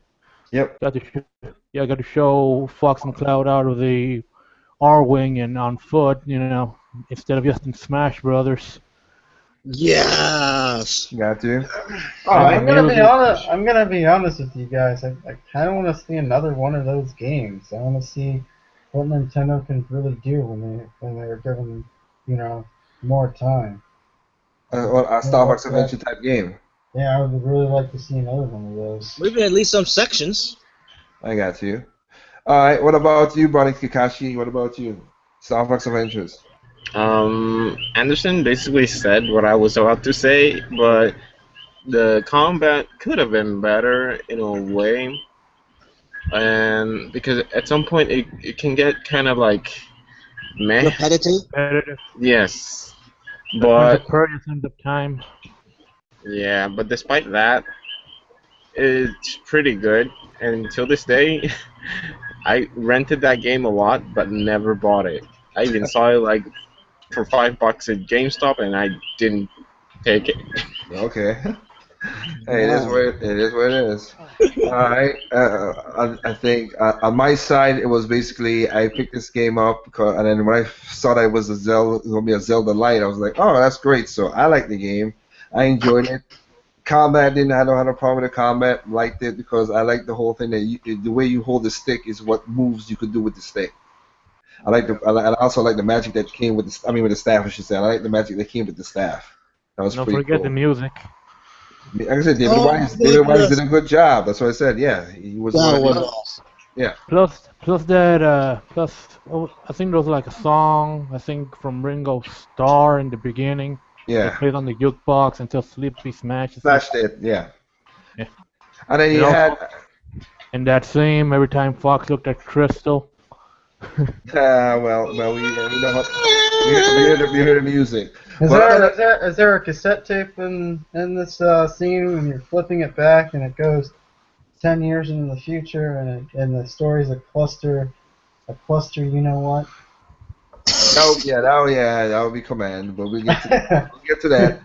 But in this game, for me, like I said, I enjoy this game. This is one of my favorite Star Fox because, like I said, I like adventure games. As Kenoshi just said, this kind of appealed to me more. Like I said, the combat didn't bother me. The two trials that stand out the most to me that was a pain in the butt was the one where you had to fight against Thunderfoot. You had to press the A button to push him off of to knock him into the pit. That was a pain in the butt. You had to press the A button a lot. And there's a rhythm to that. It makes it super easy. I figured a year ago. I figured it out, but I'm going off my first experience of the game. I was being a kid. Yeah. So, I mean, that's what it was. Then you have, of course, then you had the trials with the trial of fear when you had to keep the fear bar in the middle. I feel that many times because it was just one spot when I think knocked it all the way to the left, and I was like, okay, to the right, and it's like, you failed it. That would basically my end cap for that. Was like, oh man, I can't beat this game. This is a pain in the butt, whatever. But when I beat it, and then I got to the point where you have to get to the Red Eye tribe, as you said, and you saw those big ass Tyrannosaurus. I'm like, oh my goodness, how the hell am I gonna pass these things? And then you got the stomp mechanic. I was like, thank you. So I like I said, for me the game was good. The trials was a little bit of the tougher part. Tricky. Didn't really bother me that much. I understand it could be annoying, but anybody didn't me that much because you had to upgrade Tricky so you could do certain things. You had to dig and get the fire and hey, where you going? Hey, what about? Nope, that's too low. No, I like the shopkeeper. The shopkeeper was funny. I love the shopkeeper. I wonder what's the story with that guy. He's like some kind of apparition since he doesn't have legs, but some kind of ghostly tail. I can't. I kind of remember the story, but I can't remember too much because I ain't played the game in so long, and I ain't talked to the person I know who knows more about the lore than me, which is my, Kenji. He knows about it. We even talked about it for a while, but yeah, I just always loved him. He was one of the first shopkeepers before Resident Evil. We went, hey, what you buying? That guy. I used Alan. to- yeah. Him, but the shopkeeper this one I used to like because he was just like, not too that's too low. And he just being like a crazy old fool. So it was kind of funny. So in this game, like I said, for me, again, it's funny people say that stuff, but again, when the game came out, it got great reviews. So it is what it is. So we transcribe to our next game, which is Oh yeah. um Real quick, I'm back. Basically, yeah, Star Fox Adventures is good. oh, you back now? Okay, well yeah, I didn't. Yeah, Okay, yeah. Basically, go ahead. I just kind of want to hold y'all up. Basically, when first saw Star Fox Adventures, like I think it was in Nintendo Power, and Star Fox in a whole new light, like going around. It's not just it's a rail shooter point A to point B with the occasional branching path. It was like a full on like adventure, and I was like, that was like a very interesting take. Uh, Yep. Basically, I know people slammed that game at first, but I was They They one didn't still of the slam people it do. at actually first. They didn't enjoyed slam it. it at first. That's what I'm saying. The hatred for the game didn't come at And first yeah, because the internet I'll wasn't. send it to you.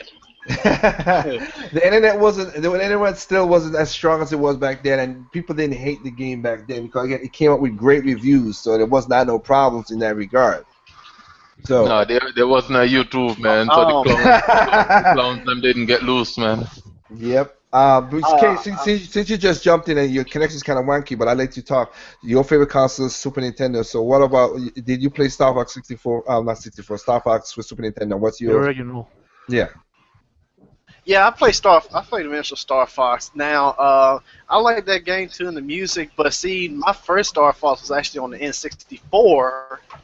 So transitioning backwards, because they improved like some of the mechanics in '64, like they have crosshair and whatnot, Yeah. and it's and then the game, and basically the original Star Fox, I like the music, and I like the little sound effects that it's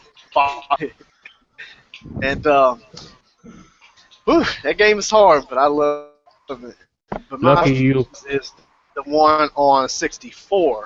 Star Fox 64, much to Red Fox's dismay, is my favorite one because, well, basically that when you first open up Cornerio, this you can basically there's so much going on at once. You gotta say slippery like the first time. You can do it on Super Nintendo too, but the voices, well, that typical '90s cheesiness, but I like the voice what they was. And the alternate paths, like I did not know that there was an alternate boss in the first stage until I played like a year later. Like, oh wow! And then basically I enjoy all the battles in that all the boss battles in that game, pointing boss battle in Star Fox 64, and the multiplayer they had, like the Rule versus mode, I thought that was pretty cool too with 4 players. Okay. Okay. That's good to hear. Cocky little freaks. I Yep. love that. I love that sense there. I got you. All right. So we transition to another game right now. Star Fox Assault. And like, I'm gonna have to bounce a little bit. Okay. Yeah, I'll catch up with you guys. All right, man. All right. All right, take care, Skate. Yeah, man. All right. So Hey, we have Star Fox. No! Yes. Hey, Retro, Star Fox Adventures 2. You brought back Donkey Kong Country.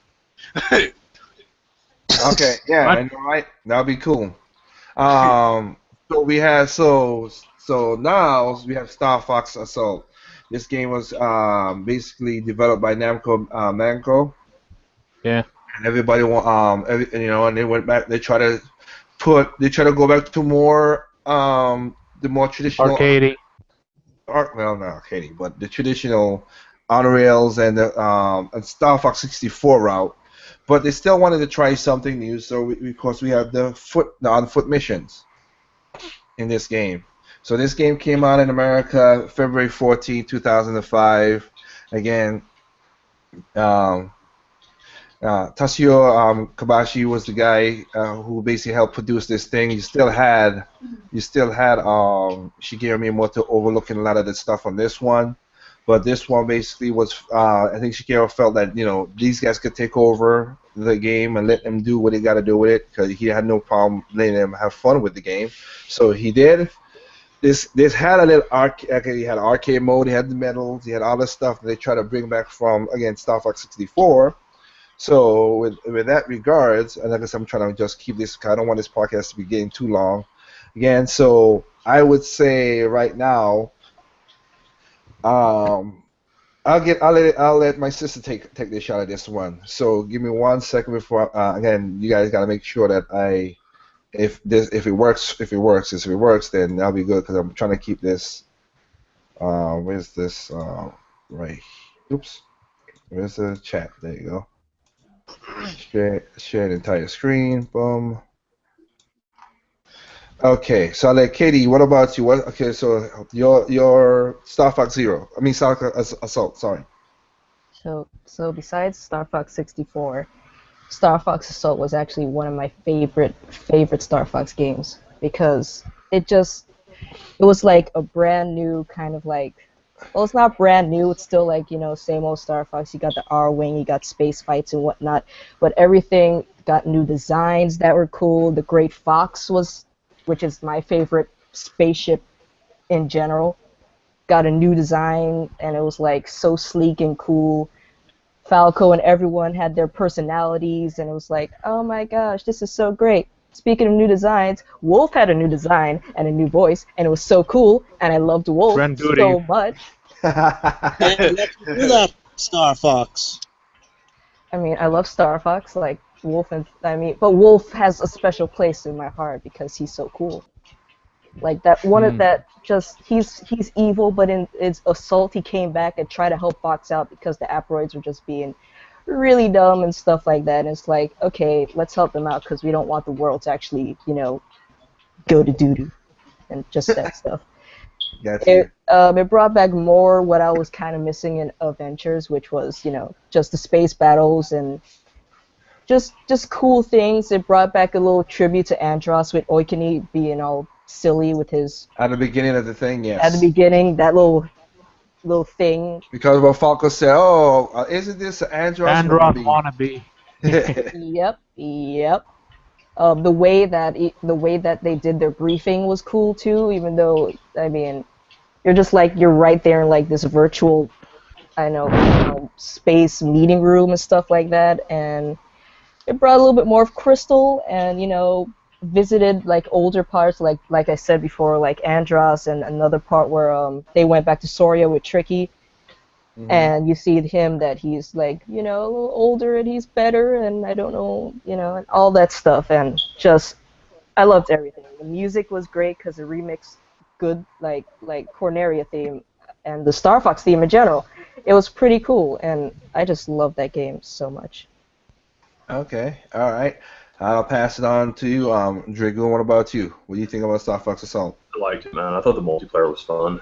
And the animations in that were especially because every character's personality came through when you chucked the gun at them. Like, my favorite one was watching Slippy get beamed in the face with the pistol. And then when you canceled out, they would turn around and throw the gun back. And Falco's animation for that was really cool. I know it's kind of like silly to focus on that, but it was just like those little touches they put in that game. All the little details they showed off on the characters, like really through and just like showcased all their personalities. Wolf did have the best animation hands down for the win poses because it was just him going crazy with like a machine gun in each hand, like laughing maniacally as he's firing them into the air. Like, and yeah, Wolf was awesome. And yeah, I knew you would dig that. I'm just throwing that out there because I'm a Wolf fan too. He's pretty awesome. I mean, come on. What's that? Yeah, I'm glad someone else gets it, but yeah, it's a good game. Really cool. That's it. Oh, okay. Triple M, did you play this game? Yes, I've played this game. All right. I don't know any who's playing, so I'm asking. So what's your experience with Star Fox? Assault. Well, since this is finally the other game that I actually got a taste of what it is when it comes to Unreal shooter in space, I was like, okay, I'm really digging this thing. I can see why this franchise has such a large. Okay, at the time, I guess I might say this wrong, but such a large appeal. Um, Now, the only thing that was actually a downside to me, or was rather annoying, when we went to when you played the on foot missions, and basically the strafing and the aiming, it was clunky. It wasn't really smooth. Heck, even Star Fox Adventures aiming mechanic is much more smoother than in Assault, but maybe that's just me. But through it all, I actually did like the game. I actually started I think in normal or hard mode, but when I finally reached at the part where I had to fight Wolf's team, that was when I actually got stuck in hard and normal mode. So I was like, okay, look, this is getting too much. Let me just go on easy mode and presto, beat the game on there. But I still wanted to go back and play this game and actually beat it in hard mode. Okay. Okay. Although I'd rather have to say this, even though this might come out weird or very furry, but dang it, that redesign of Crystal. All right. That was a wonderful read. Okay. Eventually come to this, so it's no problem. I'm glad it was you, not me. But just kidding. Okay. I am the icebreaker in these things, so yeah. All right. All righty then. If that's the case. Joking. What about Ronnie Kitashi? What about you? What about Star Fox Assault? What do you have anything to say about it? I hate myself. Okay.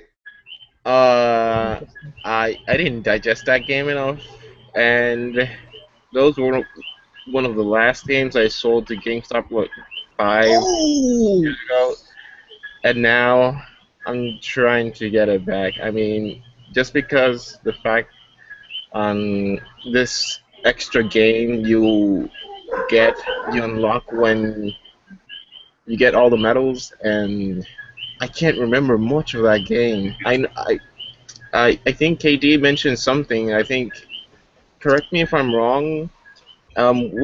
Star Wolf teams up with Star Fox in the end boss, right? Or Yes. something. They man. teamed up in one. They teamed up in more than one mission. Yeah. You actually ride on Wolf's wing in one mission. Yeah. Shoot enemies from like the wing. When you went back to Corneria. Yeah, to save Pepper. See, Yeah. that would have been epic, but I don't remember it, so I have to get the game back. So yeah, but that game is awesome. That's all I'm gonna say before in Nintendo, if you're listening to this, if you release this game digitally on your new console or whatever, I'll start crying like a baby. You crazy. All right. What about you, Kanoshi?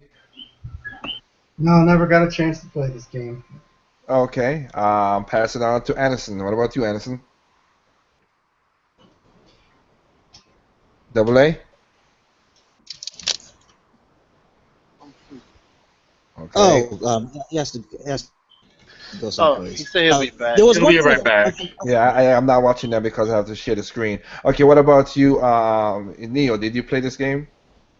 A little bit. I didn't get to finish. I only played like 2-3 stages, but I will get it again I will get it for GameCube, and it's pretty fun what I played.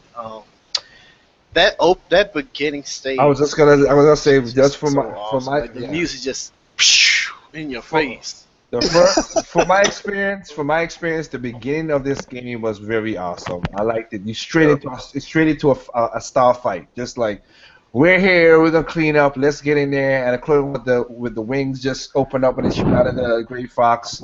This is one of my, as Katie said, this is one of my better versions of Great Fox I like.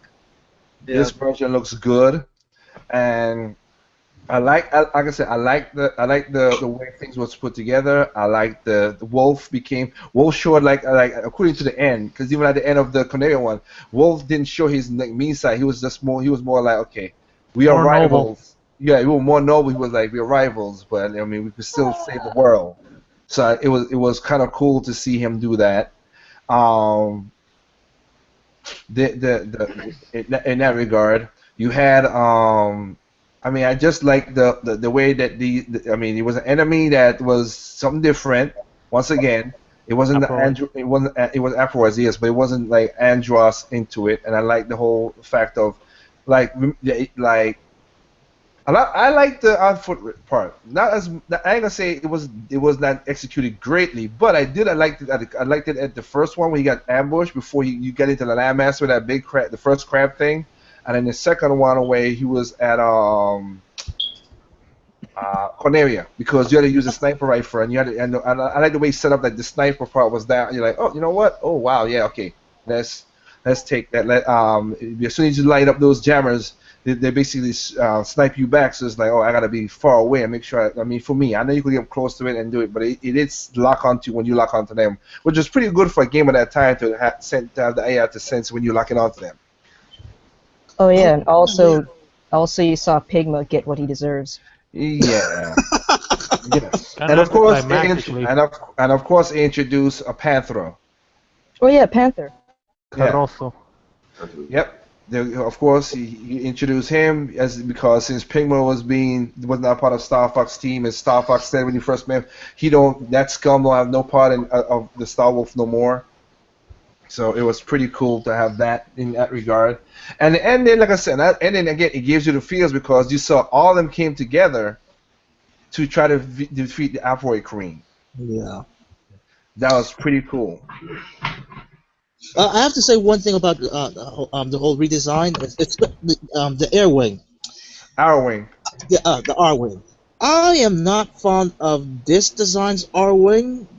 I like It this just one the got best out of all. pointy. This one looked more technology. This one I like the most because of how it basically made it into like it's an advanced R-wing than any other R-wings ever. It was more a little bit streamlined. Yeah, but it looked advanced. Like this was, like I say, it was the progression of the game, like how he came. Because remember, on Adventures, it looked the R-wing on that was a long nose, and it looked like he was like rusted and stuff like that. And this one just looked like, hey, we got back together. We got this badass looking R-wing now, and and the screen. I mean, it looks good with the. I just like this. For me, I like design, but I understand if you didn't like it, Triple M. It's cool. Yeah. and speaking about giant enemy crabs, anyone remember that? Yeah.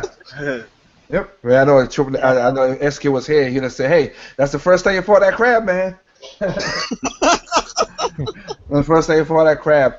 So we have that regard to that, and of course, I mean, again, you got at the end, you had a kind of a feels when you thought Pepe had sacrificed himself for the team, and like, oh. Oh dang! Oh. Yep.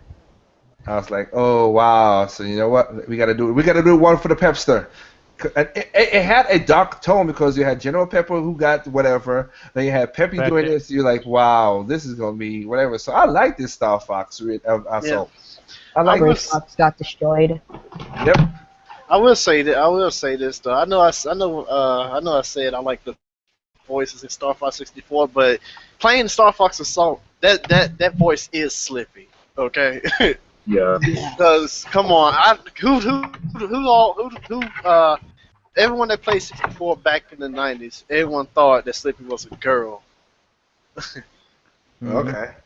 I didn't think about it like that, but okay. I can see Sounds it. like in the anime, he sounds like Tails. Oh wow. So you had Star Fox. So there you go. So Star Fox Assault. Like I said, me and Katie, we have two copies. We have 2 copies of Avengers and 2 copies of Assault. Can I get my 2 cents? Oh, sorry. I'm so sorry, Anderson. Go ahead. Yeah, so just like Adventures, I heard people complain about how bad it was, how the land segments essentially ruined the pure Star Fox experience of On Rails.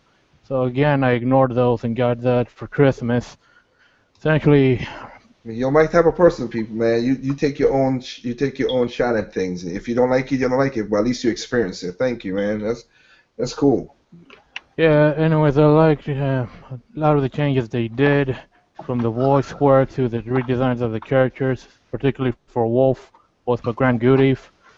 I like how this game gave all the characters more character. And in regards to the on-foot missions, it was kind of awkward, but I got adjusted quickly. I still got 5 more medals to get in the adventure mode. I mean, the campaign. Okay. Oh yeah, I forgot. Also, this basically introduced Slippy's father, Oh yeah. Beltino. It showed Slippy's father in there of how they come together, which is pretty cool. I like how they flush out more and more of Universe. the universe of Star Fox. Yeah, sorry. The universe of Star Fox. Sorry about that. They really did a really good job about that. Went back to Solaria so you could see that. And of course, you had the thing of you could change your because like when you fought on Solaria, you could use your foot. You gotta use your foot to do some parts. And you could use the landmaster. You could use the air ring, the R ring. I mean, sorry, back and forth, back and forth. You could switch on it. So, but it was like I said, no problem with this. To me, we had no problem with this game. This game had got eights and sevens. Not really, like I said, average to the most case. Good to average is what this game got at the time. And of course, it's one thing I learned about with most games is like, game comes out, people like it. Then after that, people don't like it. Then like years later, like, wow, this was a great game. Why did I not pick this up later? I'm like, what is wrong with people? But everybody goes through certain stages with that regard. So I love the game for that. Now, I'm going to keep this gameplay going for a while. We'll go to the next one. Also developed by Namco Bandai. Now, I'll start this one off first. I'll let me and my sister start this off first. I'll let you guys come in after it. So, next we had Star Fox Command. Now, Star Fox Command was for DS. It was a little rambunctious. And they wanted to show other people because you could have fought with Peppy became General. General Pepper retired. So he became the General of the Corneria Army. You had Peppy and his daughter. I forgot the name of her. Was it Lola? It was an L. Can't remember. But he showed her daughter. Huh? Nothing. Okay, he showed her daughter. And of course, he showed Slippy had his girlfriend. He showed Slippy's girlfriend, Cat, Bill, even I think it was Danger. It was Danger or Dang. What was Andros' nephew? The other nephew. Oh no, grandson. Sorry, not grandson. Dash. I know it was a D. Dash. We had 2 endings, of course, which was good and good. That Dash. Okay, let's put it this way. Star Wars Command had multiple endings, and Dash. He had 2 endings for Dash. With one way he was like, "Oh, I joined with Falcos for his team," or he understand what his uncle was doing, his grandfather was doing, and he took back up the mantle to be the next Andros. But it had this game. This game had the DS, like I said, it was on the DS. You had the R-Rings in here more, but you had something called the Fog of Cloud, the Cloud of War. The Fog of War, I'm sorry, Fog of War. That's what I meant. Sorry. Where you on the DS, you had to strategize and figure out with your fuel to get to certain spots and stop certain targets on the lower screen, and then you go into flight mode and you fight. So I will say I'll pass it on. K.D, what Star Fox Command? What's your experience with it? I liked. I mean, I played it. The only thing I didn't like about it that it was timed. That was mostly it. But I liked to see the new characters, and it gave a little bit more story. I didn't like that the Great Fox was now Barge because I love that ship. But depending, and Crystal went through a different, it went through a different story. Everyone had their spats, and Crystal joined Star Wolf, which was like, okay, that's cool. and then Panther became a thing with Crystal. It was just a lot of stuff. But the only thing I didn't like about Star Fox Command that it was timed.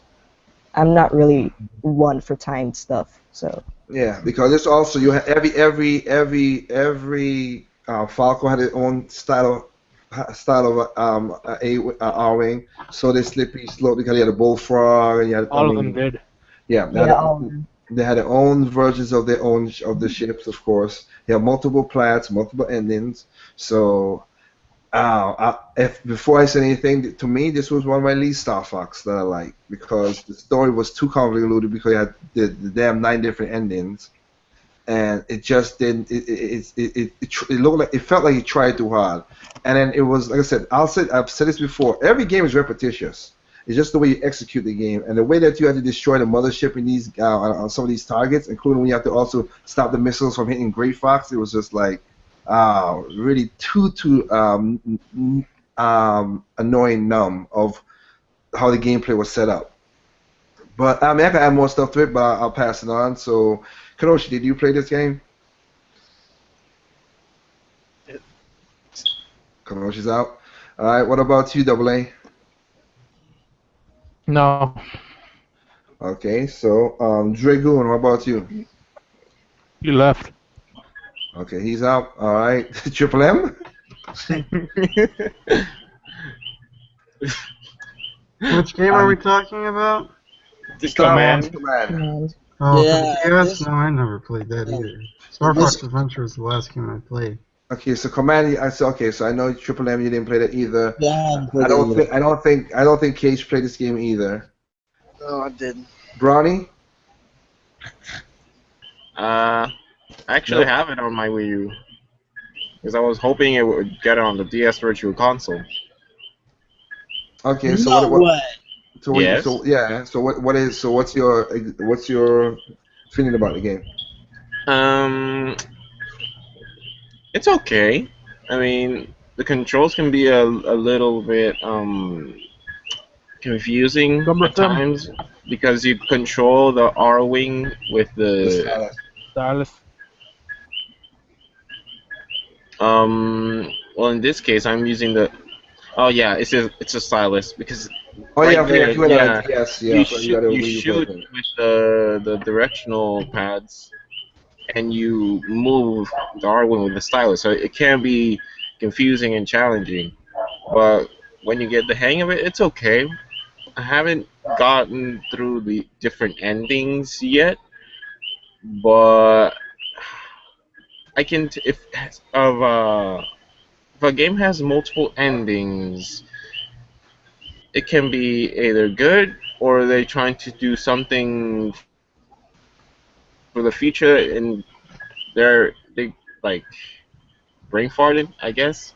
But Well, Star Fox Command muddy up the story so much that and we'll go to the game we're gonna talk about next, but it muddy up the story too much. It tried to me. It felt it tried too hard. Because I mean, I got all the endings. I mean, some of the endings was all right, but some of the endings was just like that. Just don't feel like it should be that the ending for a Star Fox game. Cause had a part. It was kind of funny how they had one of the part where Crystal left Star Fox at the ending. Where you got the ending, and Fox and the Falcon was like, "Hey, buddy, don't worry about that, man. Let's get into something else." And they went to do basically kind of like a F-Zero. Yeah, ending. So you could go race the F-Zero thing, and one of the orange was their vehicles in the race, the GX race. And then you had the next one. Then you had the next one where Falco became the leader of Star Fox. He became the leader of Star Fox, and then Star Fox Kid, and Slippy's children. Yeah, they became the younger generation of Star Fox. Because he didn't want to do that, and then of course you had one with Crystal and Fox, get married and blah blah, have kids, and then you had the one with Slippy, of course. Slippy got married and had a bunch of kids. But Crystal became cursed. Then you had one with Crystal became cursed, and people were calling her names behind her back. Star Wolf became kind of revered. Hero. He got revered to be a good guy, but then he still couldn't accept certain things the way he was. So Sounds to me like they were trying to make a Sonic game. I mean, trying to put a lot of ideas and see what sticks. Yeah, and I Sounds think, like but I think that would kind of backfired them because there was no way to evolve the game. There was no way to evolve the story anymore. Mm, So yeah. with that said, and like I guess I'm trying to quick this up now because it's getting late. But with that said, then we go to the game that we have right now, which is Star Fox Zero. I'm sorry that Dragoon he had to leave. I know you. Dragoon basically said he bought the game. He didn't feel the love for the game, which is understandable. At least he tried it. I have no problem with people who try the game and didn't like it, because again, at least you tried it. If you didn't like it, then return it. You have fun. I'm not saying that's him, but he says he bought the game, so he's gonna play most of it. So with that said, I'm gonna start off with the person who won my who basically came second up in my contest. Barney, what is your impression about this game? A plus. Oh gosh. um, who here watched Force Awakens? I did. Yeah. I saw it. You remember that What? part in when the two main characters entered for the first time on the Millennium Falcon? Yeah. That one of them had to drive and the other had to shoot. Yeah. And I think it was Finn. Finn was his name. He was moving to try and track the ship that was behind the Millennium Falcon, and he was shooting. So I felt like that in Star Fox. It's pretty awesome. And earlier I discovered there's another ending that I didn't know about, so I'm gonna put some more hours into that. And yeah, but the controls to me were like second nature. I don't know. I got used to them pretty quickly, but that's just me. Okay. All right. So that'll be so you have no problem with that. Konoshi, since you talked up, how about you? If you are you buying this game? What's your experience with it? If you ever I played it? might get this game in the future, but not right now. I haven't played it yet. Okay. I know Case just got the game, but he didn't play it, so I can't say nothing to that. And of Yeah, course, still on the wrapper. I know Triple M. I know Triple M, of course, with his situation, so I respect him for that. Of course. So I'm gonna pass it on to Double A. Double A, I know you have a revenge for this thing. Oh yeah, ever since it was announced at E3 2014, and then when we saw the first footage at E3 2015, all I can say is that it feels like Miyamoto kind of made it for me personally. The only gripe I got with this game is I wish there was more. Okay. The So controls, yeah. the controls Um, are second nature to me. I got like no issues with them whatsoever. yeah, I was about to ask you guys that. I think the whole this issue of the control is like some people like Double A and Brownie was like, oh, they got used to it in no time. I think what happened was that it reminds me of Splatoon when it first came out. Like it took a while to get used to the controls. Now it's like I can't play without the motion controls and the uniqueness of the gamepad. Yeah, it's similar. Okay. Same. Indeed. All right. Yep. Anyone who read that Pytrix? Actually, it's not even a review. It's more like first impressions of the game. No, I don't. Oh. Not really. But okay, so that's Anderson's take on it. What about you, Katie? Well, just like how I was talking, like my um, first impressions of 64 was watching you play it, Okay. and then fast forward to now, where the same thing happened again, where I watched you play it, and it's like, oh my gosh, what's happening here? But honestly, once I love the game, I see how people can find a gripe with the controls. But honestly, if you take the time and just try to learn it, then you can really get into the game. Like I felt it was a little bit, and I tried. There's a part where you can take off the motion controls a little bit, and just use the ZL button when it comes to it. But just like someone else just said, I rather have the motion controls on, and it felt a little bit like Splatoon in a sense. So it wasn't as foreign as I thought everyone, like the reviews, would have made it to be. So once you get into it, I thought the game was like pretty good. Even though there's no alternate, like I don't know, like for the Andros situation, but still it was pretty cool. Like it brought up a lot of, especially from if you saw the Battle Begins, the animation that they did for Star Fox Zero, which was pretty good, and I wish they would make a series because that was amazing. A lot of people wish that. Without even playing the game. But even from just that, it was like, wow, we finally found out what Pepper actually meant by keeping this a secret, because all that stuff with Andros and all that nonsense. Yeah. One question again: is the screen showing Star Fox Zero for you guys? Yes. Yeah. Exactly. Perfect. Okay, good. All right. So I mean, for me, like I said, we got the game. We enjoyed it. As you've seen on our post, I've said before, it took a while for the controls. As you can see right now, this is what you see. This is when you first boot up the game. This right now that you see on the screen is what you get first before you play the game at all. You get this first. Tutorial. A tutorial.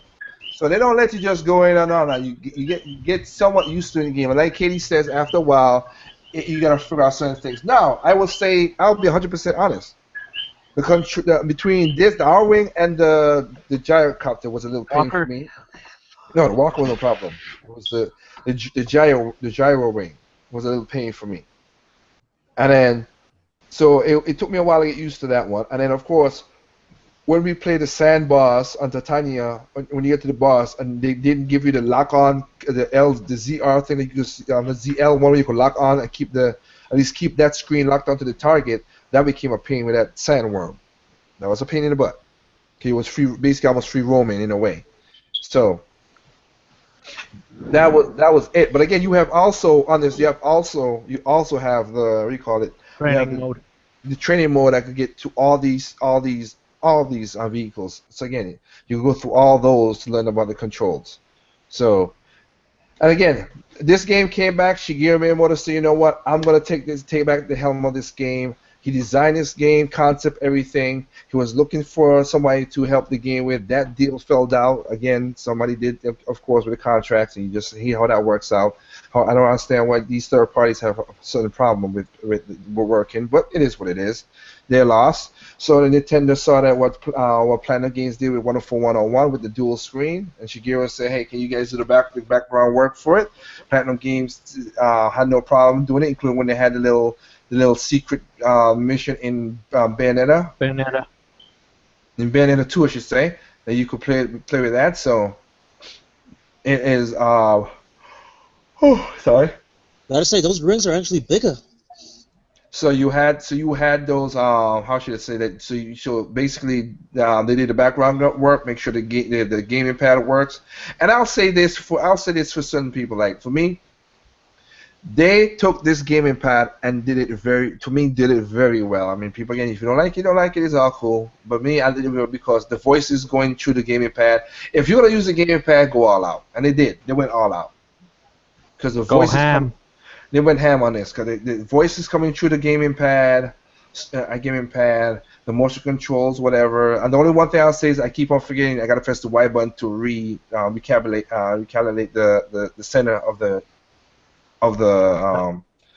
crosshairs, the reticles. Yes, the reticles. I keep on saying reticle.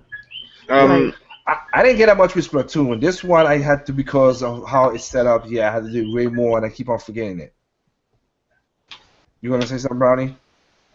No, I was gonna mention that you can calibrate it also on the left stick when you press it.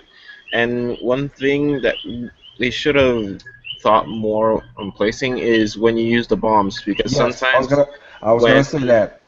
Sometimes when I wanna go directly to the left or right or do a somersault, I accidentally use a bomb. Yeah, I would say that the bomb placement on the I mean they have the R button is the bomb, So I wish you could have taken it away from the stick itself. But I'm thinking people think. I think they were thinking that your hand's gonna be on the stick all the time. But I was like, nah, because I've launched off a couple bombs by accident many times myself too. So yeah, so I got you with that. Also, again, people, saying Star Fox, like, oh, people saying about the content. I mean, to me, there's less planets than Star Fox 64. Again, the reason it scared me when they went back to this because they messed up on command. They messed up the story, so they had to go back. They had to start all over again. So Crystal's not in this one, but they went back to. So maybe they're gonna try to in the future. I hope, depending on the sales and people not acting stupid, it could keep the franchise going further because again, people were bitching, "Where's Star Fox? Where's Star Fox?" So it is what it is. But it's the like I said, the bomb placement was kind of with that. Also, that they had, like I said, they have less planets than they had than in the original Star Fox 64, and also you have how can I say this? Like the alternate planets are there. You got to make sure you keep an eye out to them, but you're not gonna get it in your first playthrough because some of that stuff are not unlocked. Because like a great example, the first stage in Corneria, you have to have the walker to walk across that button to open it up, but it's not unlocked yet. So you're gonna have to go through the game one time, and then after that, you're gonna go through more times than that. So with that saying, yeah. So with that saying,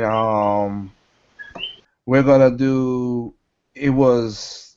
So, and sometimes the accomplishments is basically its own hardness. As K.D saw what I did against a battle against the Giga Gorilla. Can't Gigarilla. The Gigarilla, sorry, the Gigarilla. That she did it the way. Yeah, she did it. She did it the way and got a different and then I got the accomplished, and then she got the complete ending on that one. So so sometimes it's just the way you play the game itself. Cause it was the one the one with the crab as Escape pulled out. Like on the one in the crab, I got to accomplish, but I was down to my last ending and ending on it, and Kitty's like, "How the hell you got that?" Oh, that's screwed up. Oh boy. I got an accomplished my first time too, but it went for me a lot smoother. No, well, no, it was not. Not that it was not smooth. It's how the accomplished came around. Is what Katie was talking about. She was like, "Wait, everybody's gone and you got accomplished? What the hell?" Yeah, like I played through it more smoother than he did, but he got the accomplished. Yeah, that's what she's talking about. But again, it's one of those things where you got to play the different levels, stuff like that. The Walker was introduced. I like the Walker is pretty good. I kind of wish they gave us. And again, we're gonna play more, of course, about it. But the Walker was introduced. The Gyring was introduced. They took out the blue marine, which was the submarine. Omitted. Dang. Yeah, they took that out. They have now the Landmaster can fly, which is pretty good. As long as you got the boost, they give you, technically speaking, this right here, they took some stuff out that you got used to. Like every time the gold rings now, if you get all the 3 gold rings, you get extra life. Before it used to extend your shield and then give you extra life, but now it don't do that. The next thing about it that's annoying that I don't like is that you gotta every time you start the stage, you start off with your regular laser. Ain't like Star Fox 60. They don't carry you over. I was like, you should have carried over. Come on. You work so hard to get those lasers. Carry it over. Also, when you take damage, you lose your laser, not one of the wings. Yeah.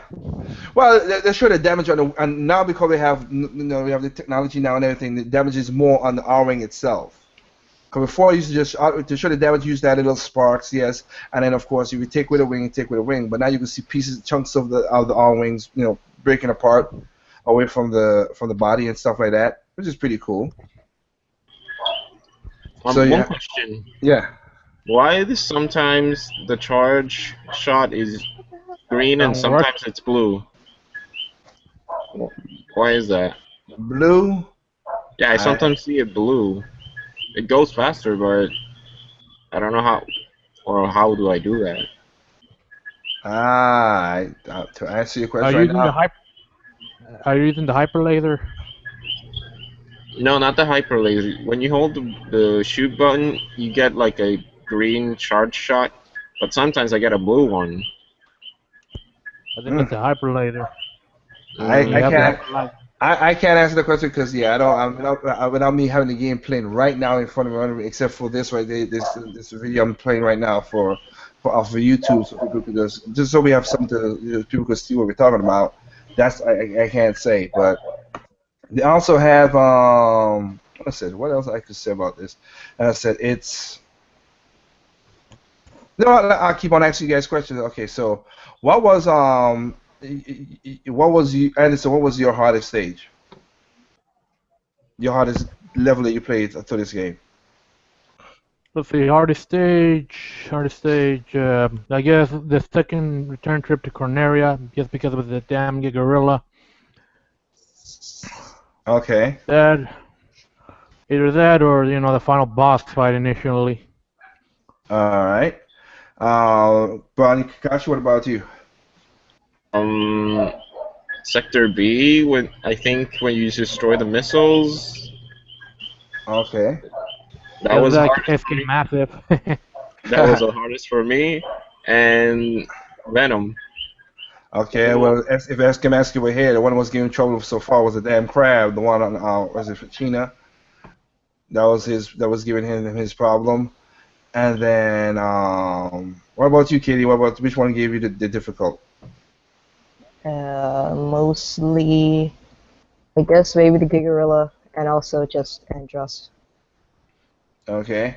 I'll have to say that because I just said about the Titania thing with the worm, how that worm setup was, that was a pain in the butt. But again, um, Andros. I mean, once I had to say because Katie beat Andros before me because again I'm playing more games than I got in life to worry about. But Katie bought it for me with her with her help. She gave me a little advance thing, and I got accomplished on that too.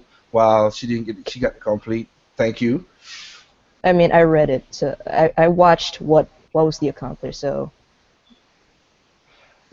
Yeah, but I mean I didn't read nothing or do nothing. I just basically played the game. That's what I did. I always do stuff. I just play the game and just enjoy what it is. If I did it, I did it. If I not, I did not. So it is what it is. Now this game came out with as usual. Came out with controversy. One of those games again. You know what? Again, people, if you didn't like the game when you ain't buying the game, that's all cool. Nothing's wrong with that. That's your thing. But as one thing, as I said in my video, I mean, as Anderson proves, like me, like do it on your own reconnaissance. You have the option if you unless you buy digitally, you have the option to return the game if you don't like it, or GameFly, or if you didn't like Star Fox in the first place, then you don't gotta buy it. Or why would I talk about something that I was never gonna buy in the first place? you don't need to make a big deal about it, honestly. Yeah. If you don't like it, just silently return it. But like, I don't like it. It's not my cup of tea. Now I have to go on the internet and complain about it and tell you about how everybody sucks for buying it and how everybody's an idiot. I got you. Which I is want to call Johns. I'm good at gaming, but I'm not good at this.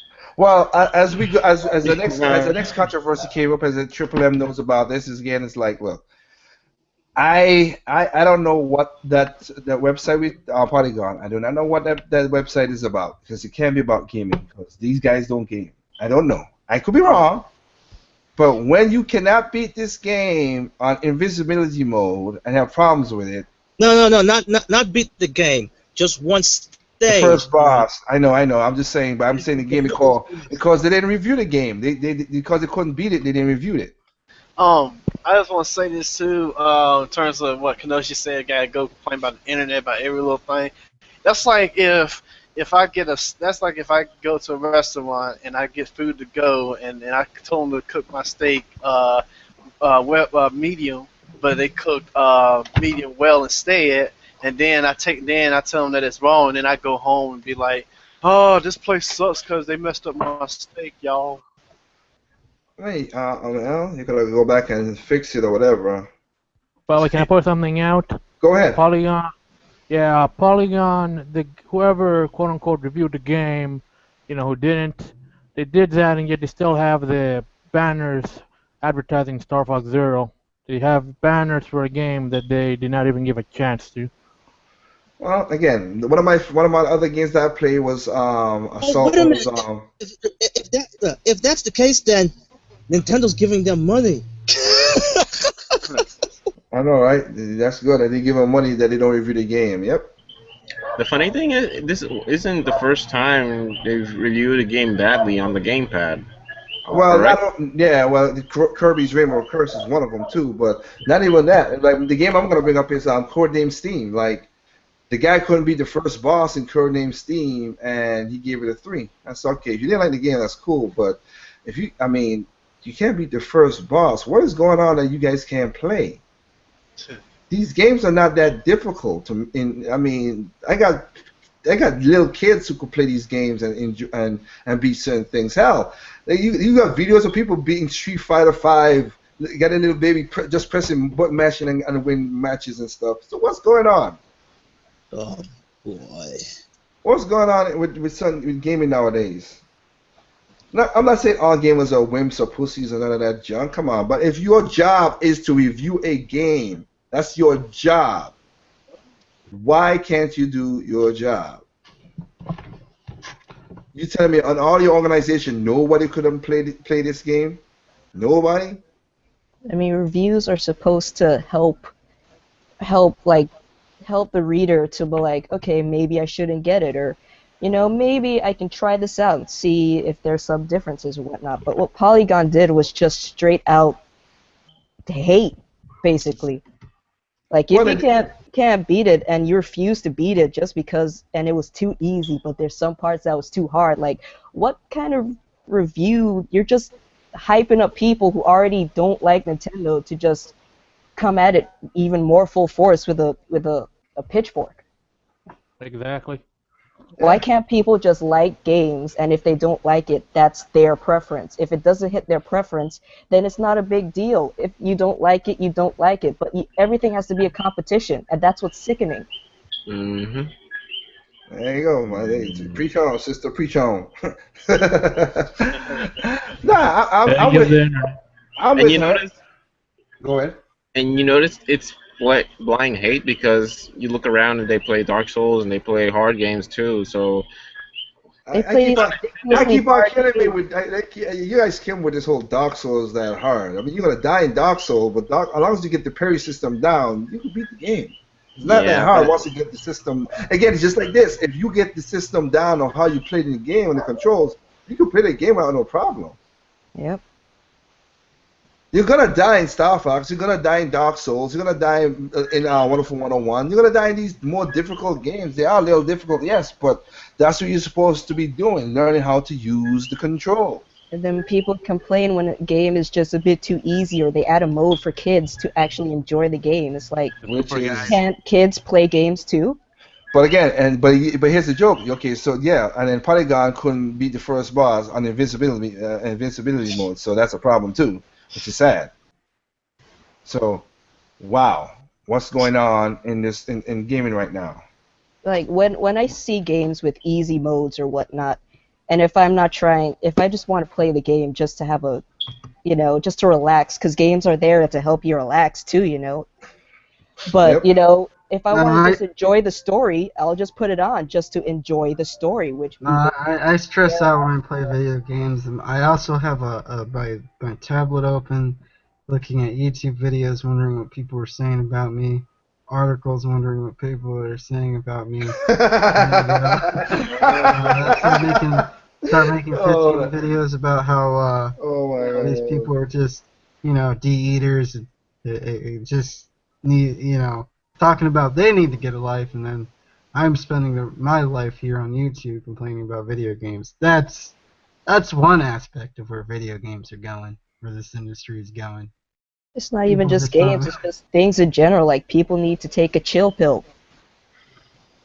It's like video games exist so you can chill out, relax. You come home from a hard day at work. Now it's Friday night, and you're just You have you crack open a bottle of beer, whatever you like to drink, and just sit back, play. No, that's not what these people do. They get on they get on these forums. They write their articles talking about, you know, how they're disappointed with the game and how everybody else should be disappointed with them. You know, I don't understand that. It's like, you know, going back to various E3 conferences. You know, there are some people who liked a certain E3 conference, but they were crucified because they had a different opinion than the crowd. Nintendo Dick Riders. Yep. But you're just Nintendo. Maybe they actually liked that E3 conference. So what? So what? How does it hurt you?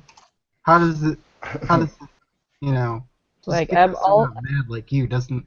And you know, one individual changed their mind and they got all upset about that too. It's like, we're not allowed to change our minds either.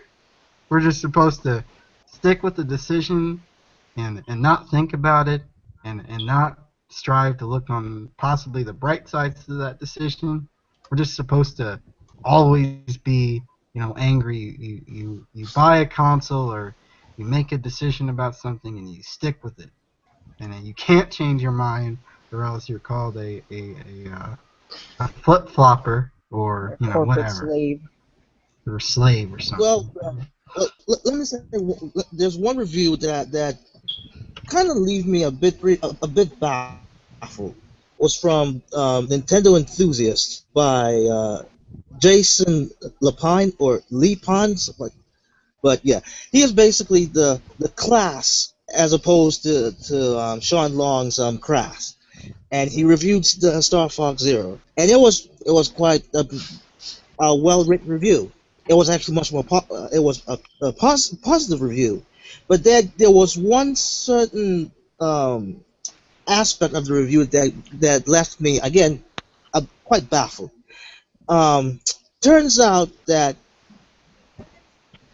okay, he said that he beat the game twice. So I guess in other words, he basically went through everything.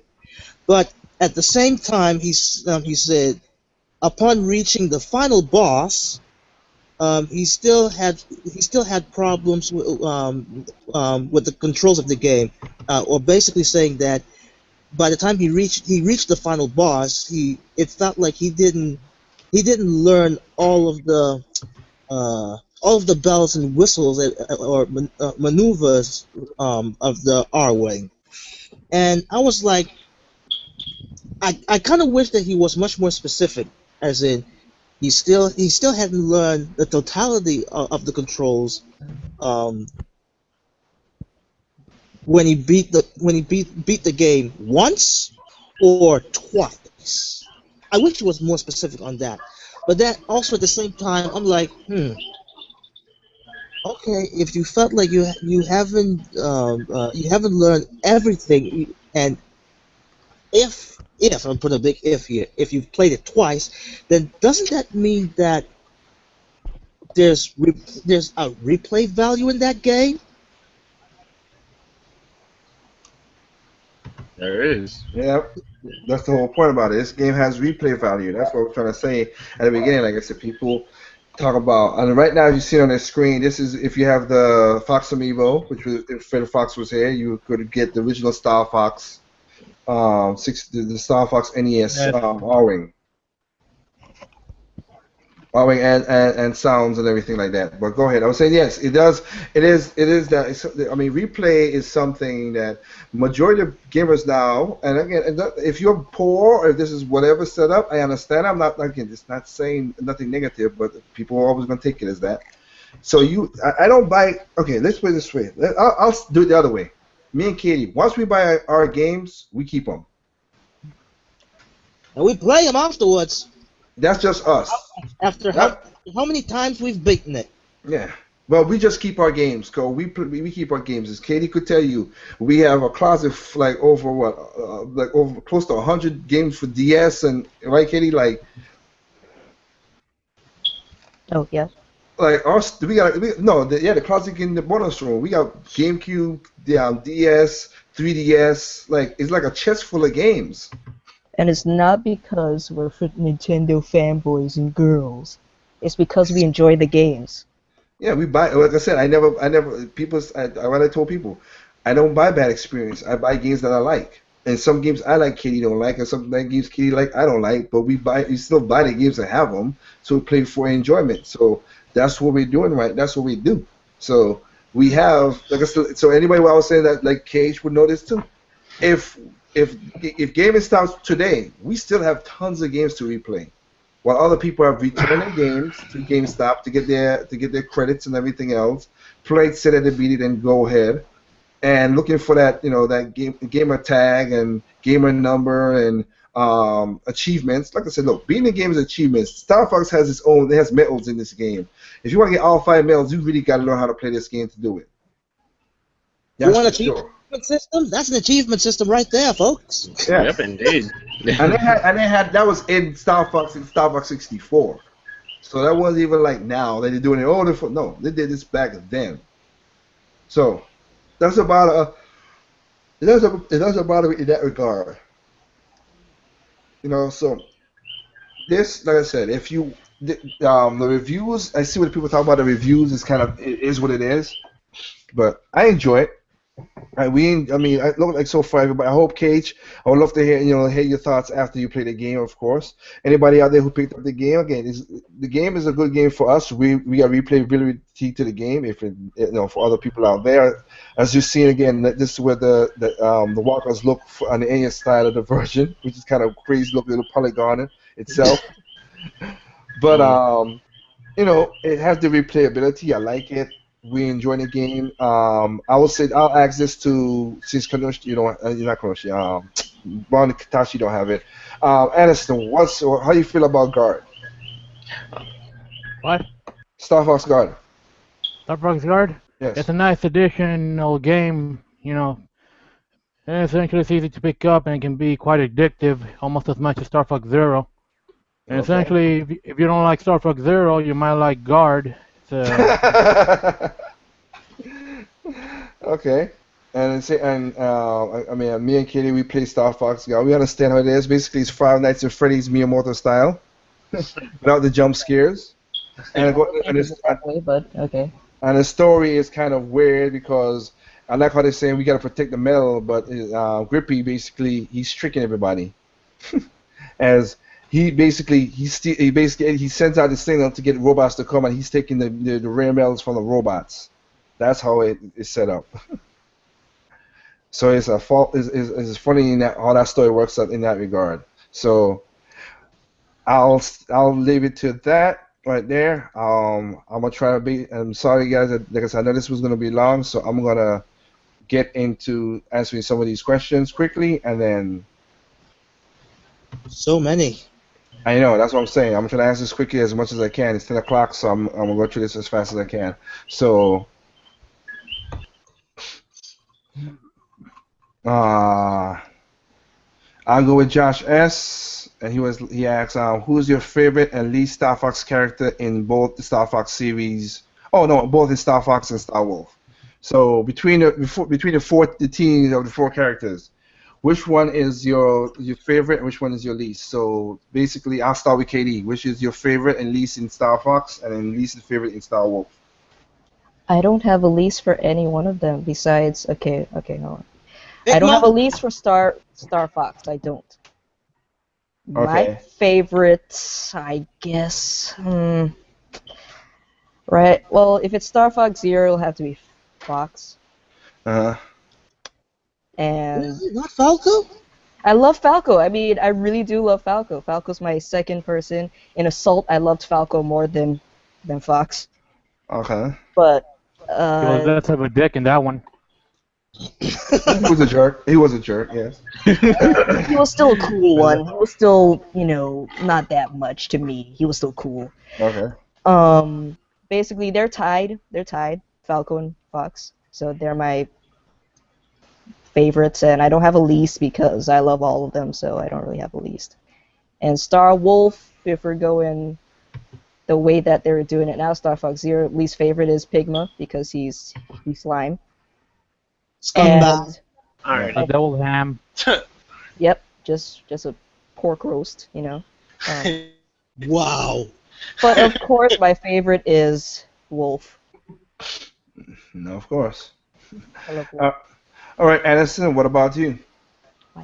Well, let's see. From Star Fox, it's very, very hard because I love all four of them. But I guess it has to be Flippy. And for Why Star Wolf, Yes. what? And for Star Wolf, again, it's obvious it has to be Wolf. In fact, I should bring it up. I'm kind of disappointed there's not much more Wolf. to the story in Star Fox Zero, especially regarding the Star Wolf team. Got you. We were saying, you said something, Triple M? No, I was just saying that yeah, least favorite has to be Slippy. Okay. What? No, Least favorite? His least favorite Star Fox is Slippy. Okay. Favorite? Yeah, I didn't mean Sleepy was my least favorite. I said he was my favorite. No, Oh. Triple M. No, Triple M. I'm asking Triple M. No. Actually, it was my remark was towards his, but it seems like I misunderstood. Okay, so what about you, Triple M? Well, my favorite in Star Fox team, Fox McCloud, of course. Okay, least. Although I don't have a least favorite in there. Okay, Star Wolf. Star Wolf, I think I'm gonna go with Katie with this. I despise Pigma because he's a scumbag. But yeah, my favorite, I really can't say. Although I would have said Panther, but he's not in Star Fox Zero, so. Okay. He will be missed, along with Crystal. All right, Cage, what about you? Favorite Star Fox character? Let's see. I like them all for what they were. They all self-sick because, well, obvious reasons. So I don't really have a favorite in terms of the Star Fox side. The Star Wolf side, yeah, I go to popular. Pigma sucks. Everybody else is fine. Okay. Kanoshi, anything you want to add to that? Well, this is mostly based off of Smash Brothers, but I would have to say Falco. Okay. Anything else you want to join on it to that, or should I just switch to Brownie? Okay, hey Brownie. I don't have a least favorite or a favorite in Star Fox because that'd be unfair to me. I like all of them. Okay. And from Star Wolf, I like Wolf. I'm a Wolf guy. Every time I see a Husky, I geek out. And my least favorite is Pigma because I wouldn't even eat that bacon. Wow. Okay, I'm following up basically with Brownie and Katie about that, so that'll be my answer to that. So let me, like I said, these are rapid fires. I'm gonna see. Don't forget you could. This Josh is saying, don't forget you could scope the warps, insert the searchlights in Zonus. Yes, that's what I talked about. Captain Toad digital manual actually is kind of cool. Again, that's cool. But I'm gonna try to keep this into Star Fox mode. So if basically PlayStation Inquisition was saying that, like, if you think the line craft was disturbing, Crystal. Yeah, the Deviant Art is crazy. No. We're not talk about that. We're not gonna talk about that. And nobody got time for that. Yeah. I'm gonna try Let's see. Joshua said Brownie needs to play the 3DS one so Andro's worm-like flesh can pop out the screen.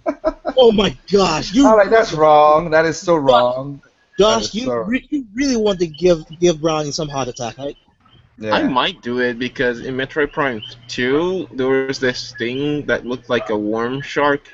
Yeah. And funny story, I wanted my brother to clear that part because just seeing them freaked me out. But I summed up my courage and went down there, the Torbit's bog area, and I'm not afraid of them anymore. But if it's a new worm design thing, I might get a panic thing, but I'll get through it. It's fine. More power to you. Courage is what you have. Right on. Got you. All right. So then we have I'll bring this up. Okay, we're talking about the multiplayer again. The when you play the first part, you get to the orbital ring. The reason why they didn't put multiplayer in this game because it would get boring. The same thing they did with Assault. The same thing they did with 64. All you have to do is press somersault. It's not a technical thing, so it's not really strategy to it. And they took it out because they would have got boring. All right, that's it. Again, you want to get your angry emails? Send it to Platinum, send it to Nintendo. But that's the reason what it is, and I could see exactly what they were talking about. Yeah, So, can I point something out? Yeah, go ahead. Yeah, in realistic flight simulators, dogfighting is fun because controlling the jet or whatever is pretty difficult. You gotta keep in mind the fuel gauges, altitude, which way the nose is pointing, and it's very difficult to line up a shot. That's why those are fun.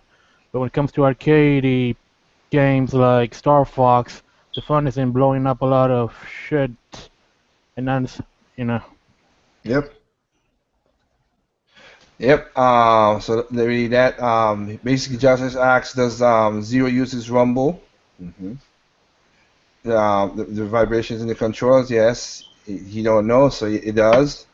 Let me see. We have any more questions? Renegade Zero. Shout out to him. He was on the Alpha chat. Thank you for joining us, man. He was saying if there's a chance they decide to make a sequel, do you guys think that it'll bring past characters from the series? Should they make an R-Wing that could transform into a mech like Xenoblade Chronicles? Technically, from my point of view, yeah. They should make a mech that could do like a more Xenoblade Chronicles transformation. That's pretty cool. Past characters? Like Crystal and Panther? Well, it can't say past characters because if this is Star Fox 64, those characters never happened yet. Remember? This is a retelling of the story. That is true. Huh? I mean, that is true.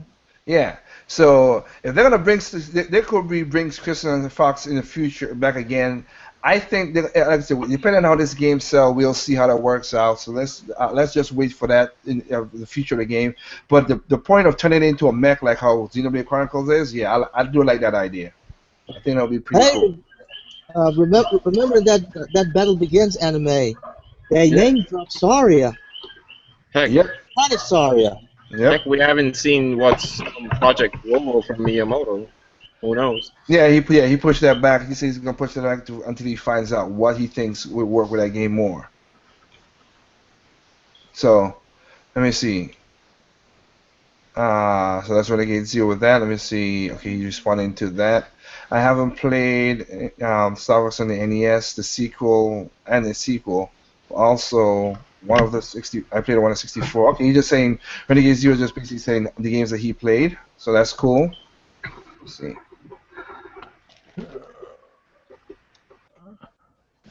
Let me see. I'm trying to say, Josh. Basically, Josh. What do you, Jacob Snake was saying? What do you like to see in the next Star Fox game? I would like to see something more similar to Assault. I would think most of us here who played it kind of would think because Assault wasn't that bad. No. Nope, not really. What I played anyway, I want to go ahead and finish it when I finally get a copy. Yeah, I mean, if they want to take out some of the ground missions, I have no problem with that. If they No, they don't have to take it out. They just need to refine it. Okay, I could roll with that. Because I like the ground-based mission. It's the controls that I'm having an issue with. Okay. And again, each to his own. Like I said, everybody has their controls problem. Like we have control problem right now with Star Fox Zero now. Again, if the controls don't work for you, then they don't work for you. Okay, you don't have the dexterity to do it. That's cool. Again, I could say something bad and like I said, I didn't like Shadow the Hedgehog. I've still have you see me talk about it, but you haven't seen me make a whole video, a bunch of videos about it. That's the only game I bought and I took back to GameStop. because it just didn't click with me. But again, it You just didn't like the Incredible Shadow the Hedgehog, where they turned okay. where they You being created sarcastic. a Shadow Sonic clone and Uh, made him more edgy and yeah, dark and where failed miserably. and had a gun and drive a bike and Yeah, that game was that was a fantastic game. What are you talking about? Edgy the Hetchy. That was game of the generation, man. okay, don't rub it in too much now. Um, basically, Josh S was saying one of the real problems I have with Assault is that there's no alternate missions. Yeah, it was more linear. Assault is a more linear game. Yeah. There's more What I've linear. seen. I still like the linearness. I Yeah. get the like. Don't get me wrong. I like the whole different path things about Star Fox 64, and just it gave less stress to me because I feel like I got the fake Andros. I didn't truly beat the game. But Assault was like more linear. I was like, I can do this. This is great. Yeah. Okay, that's pretty cool. So let me answer. I have to answer, of course. Salim, when I said about this thing, he dumped the whole 9 questions. So, shout outs to him. I'm gonna answer these questions as quick as I really can and see if I could, knock it out for him. Since he's a cool dude that I met, and I'm happy I had a one-on-one with him. So give me 1 second, make sure I bring up his question because, like I said, he put a lot of questions on he put a lot of questions on the thing on the The first page. the main page. So give me a second here. Back to normal. Back to this. All right. So I have since today's youth audience seems to be embarrassed to enjoy whimsical and fun, would Star Fox benefit from the gritty dark interpretation? What do you guys think? What? Because we've been, I mean, basically Kenoshi, me, Kenoshi, it was me, Kenoshi, Triple M, Renegade Zero. We came with our 7 deadly the words of gaming, and KH, because color is one of them. You were afraid of color, but but what Salim says, since the youth of today's audience seem to be embarrassed to enjoy whimsical and fun games, would Star Fox benefit from a gritty and dark interpretation? Anybody? I would say no, because the story itself, if you if It's if about you talking animals. I would say I mean, if it's you, technically already dark a little bit. yes, if Yeah. you really don't mind about the visual of it, still it's pretty darn dark. I Yep. mean, And again, everything was cool. There was betrayal. Fox lost his dad. yeah, it's kind of And they morbid. cut I off mean, their legs. Andros, Yeah. Pigma's trying to finish off the stuff, and every time, Andros or Star Fox villains like Pigma, they keep bringing up, "Hey, your dad squealed when he died." Like, yep. That actually made me mad. we don't I'm not need. gonna lie. And by "don't need this," I mean, like, "Hey, could you stop talking about my dad like that? How about that?" Pippi Hair does that too, though. Constantly bringing him up. But not like in a darker tone. It's more like your dad would have been proud if he was still alive, type Well, deal. yeah, Peppy wasn't putting him down. Nope. And again, True. like we said, if you played Assault was one of the most graphical looking Star Fox out there at the time, like trying to do that stuff, and it was dark because again, the one with what happened with Pepper, what happened to Peppy at the end, and all that setup. So they had dark moments in the Even game. Pigma, like even when Pigma got messed up, that was like, wow, this is a thing. Oh gosh, that was surprising. Yeah. Yeah. Yep. So we have that. Number 2, would Star Fox work as an open world exploration game, kind of a mix of Star Fox Adventures, Mass Effect, or X, the piece? Okay, basically Mass Effect. It can. I can see No Man's Sky in this. I can That's see. what people wanted with this one. I could kind of see it. Look, can it work? Yes, I can see it working. But I mean, You it's have to, yeah. I'll go ahead, Liger. huh? I said, go ahead. I mean, cut you off. No, no. Go ahead. You say. I mean, I'll let you speak, man. Go ahead. Okay, basically, like it could work, but I mean, it'll involve like a whole lot of changes to the formula of basically how it is for a rail shooter because Yes. normally for Star Fox is you get to this planet, you shoot the enemies, then take down the boss, and then you move on to the next planet. They have to like somehow expand that whole idea. Yeah, I have like our adventures. If you can mix adventures and that really more better, then I have no problem with that. I think as long as you don't lose the charm, as you just brought up, the charm of the game, because I've gotten to the point now where a lot of people's like, oh man, this would be great. I mean, and we do it for fun. I've been on the gamers at large and of course Dr. Feelgood's podcast and talked about, man, this would be fun if this would work and that would work. But I'm to the point where like I don't want if the game is established, I don't want it to lose its charm to try to be like something else. It is what it is now. It is what it is then. I don't like it to be that. It can venture out, and if the game designer says they want to do that, then I respect the game designer to do that. But as gamers, I'll wait until they say what they're gonna do with it, because it's just that's the way I look at it. It can work though. I'm not saying it can't work, but in this game, in this era where everybody's like, "Oh man, think of Mario if he did this," and think of I'm like, it can't. And if Miyamoto wants to do that or Tazuya wants to do that, okay, then we go with what Tazuya wants to do. But if you don't want to do that, then why should we? Again, if you don't know how to make the game, you should be bitching at them for making the game the way that they made the game for. That's why I don't like that.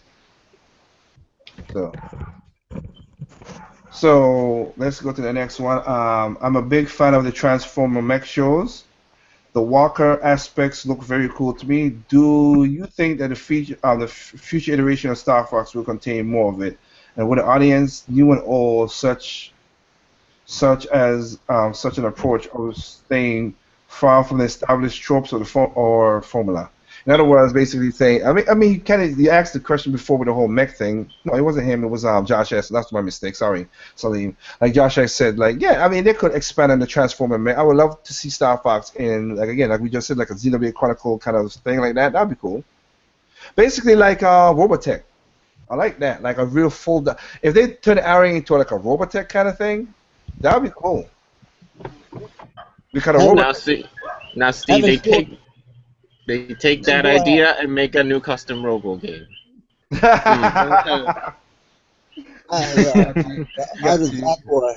Have those four R wings connect to each other? You got a big Mac.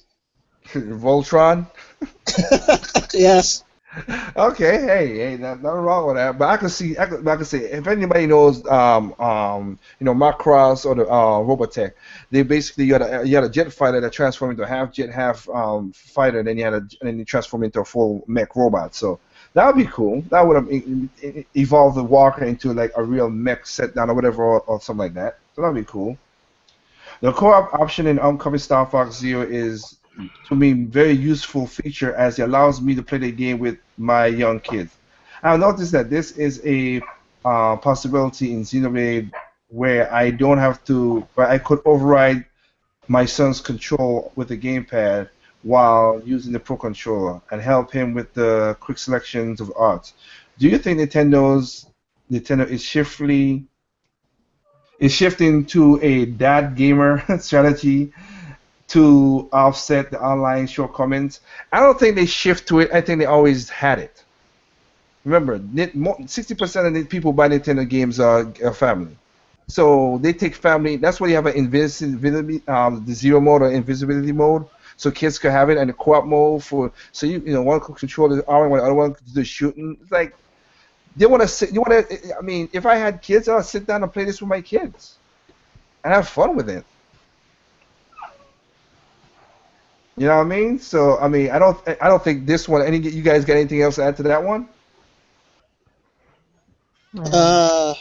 All I can say is like you, they've been doing this since day one, and even though The Nintendo Entertainment System was originally called Famicom, Family Computer in Japan. I'm kind of seeing it this way when back in the early era, it was supposed to be targeted toward family, but I guess back then parents was much more stingy than they are now. So I I would say Nintendo was always towards family, but as time went on, their how can I say this? They were just waiting for the target audience to be much more acceptance to it. But hey, that's just me. Okay. Oh, shot. So, well, basically, I'm wrapping this up. My mistake, Renegade Zero. You're right. I didn't send out that I didn't send out the link to you. My mistake, man. You'll join in the next podcast because I'm right now trying to wrap this up quick as I can. So you'll be on that next one if you have a chance to be on that. That was my bad. Let me see. So let's next question from Hisalib is which would you prefer for online multiplayer, a straight head-to-head dogfight or a objective-based mission? Should the R-rings be be a multiplayer role specific like Team Fortress? You know what? I'd go for objective-based missions. Okay. Yeah, what Triple M said. I agree. Yeah. The latter. Yeah, and I've said that before. If anybody has listened to my podcast, I've said it before. That would be the better way to do it than this whole dogfight stuff like that. I think. I mean, I might hopefully get the game idea guy to do a like maybe me, him, and K.D. or whatever talk about Star Fox in the future again. Just ideas for the game in the future if you can work out in that regard. But I mostly go objective based as well too. I think that would be a better way of doing it. That would be a better way of doing it. He asks, what mini games do you think would fit in a Star Fox setting? My personal thoughts is a time challenge, obstacle, also like a fast-rating Neo survival challenge. But they kind of have that. They kind of have that with the training. You have to get the medals and stuff. So they kind of have that if you buy the game. Including the Roadmaster, KD. Yep. Yeah. So you have challenges in there. That's kind of like not like a really mini game, but I mean, it takes you, you want to do, if you want to do something with the game. So it's not that bad. If you could fly the Gray Fox in Star Fox, how do you think it should perform? Should it be a nimble or lumbering? I'm sorry. When he says Gray Fox, is that the big ship that housed yes. Well, of course, it's not going to be fast and nimble. That is basically that is your equivalent of a carrier class. It's a carrier class. Yes, your battleship cruiser with the airstrip on it. Yes, like you said, carrier class. Yeah. The one on Star Fox Assault felt like you could move it more fast and nimble because of the way it's designed. You don't think so, Katie? Yep. Like the way it's designed is streamlined and look like that. I could see that. But it's gonna be mostly lumbering, but it does move better than if you see most of these ships. Because remember, the Gray Fox falls behind the R-wing very closely sometimes, so it's more nimble than most of the ships of the Cornelian army. Well, be that as it may, the Gray Fox is actually small. It's actually smaller than those normal heavy carriers in Star Fox. So yeah. Yeah. Well, yeah. It's actually. I don't think. It's actually in between. Well, I want to say that because remember, because you never play. You have not experienced Star Fox Zero. Because when you get to the third level, you're flying into the fray. You're destroying these ships before that, and those ships are just a little bit bigger than the R-wing. So they have nimble ships the nimble ships from the Android side of the game. So it's around that same class, interstellar carrier, but for small teams. Basically it's a stealth carrier. That's the best way to say it. Yes. That's the best way to say it. Do you think Star Wars Battlefront 2 style game online multi-only with on-foot vehicle segment set in the Star Wars universe will receive warm welcome? No. I mean, that's basically like Battlefield 49. Yeah. Nah. Nah, it won't. It won't feel it. It won't feel it. It just people. You know how people are. You know how gamers are. It won't be warm welcome. Again, if Miyamoto if she gave me more to choose that, I would like to test it out and see what happens. But a lot of people are like they took because again that's why I say I give people the integrity the game designers to do what they want to do and then we judge it on that aspect. Just do that. But a lot of people don't do that at all. Oh, they took it away from that game. Like, okay, I crack joke with Red Fox and everything on Young Conqueror, all right. But I'm not experienced it. I don't know what it's gonna be. Let's see what it'll be. Do I like the aesthetics of the game of what it looked like? I don't like the aesthetics of what it looked like. But without me messing with it, I don't know what the game is gonna be about. I'll give my truth. That's how I really feel about stuff like that. If the person who has the IP, the intellectual property, wants to do something with it, I let them get the artistic freedom to do what they want to do with the game. That's just the way I feel about it. Yeah, Do it's you their think property, not yours. exactly? Do you think that there's any features from Star Fox Command DS that could be considered useful for implementation? Huh. This this I don't know. That's a little tricky. That's a To little be honest, I tricky. don't remember most of it.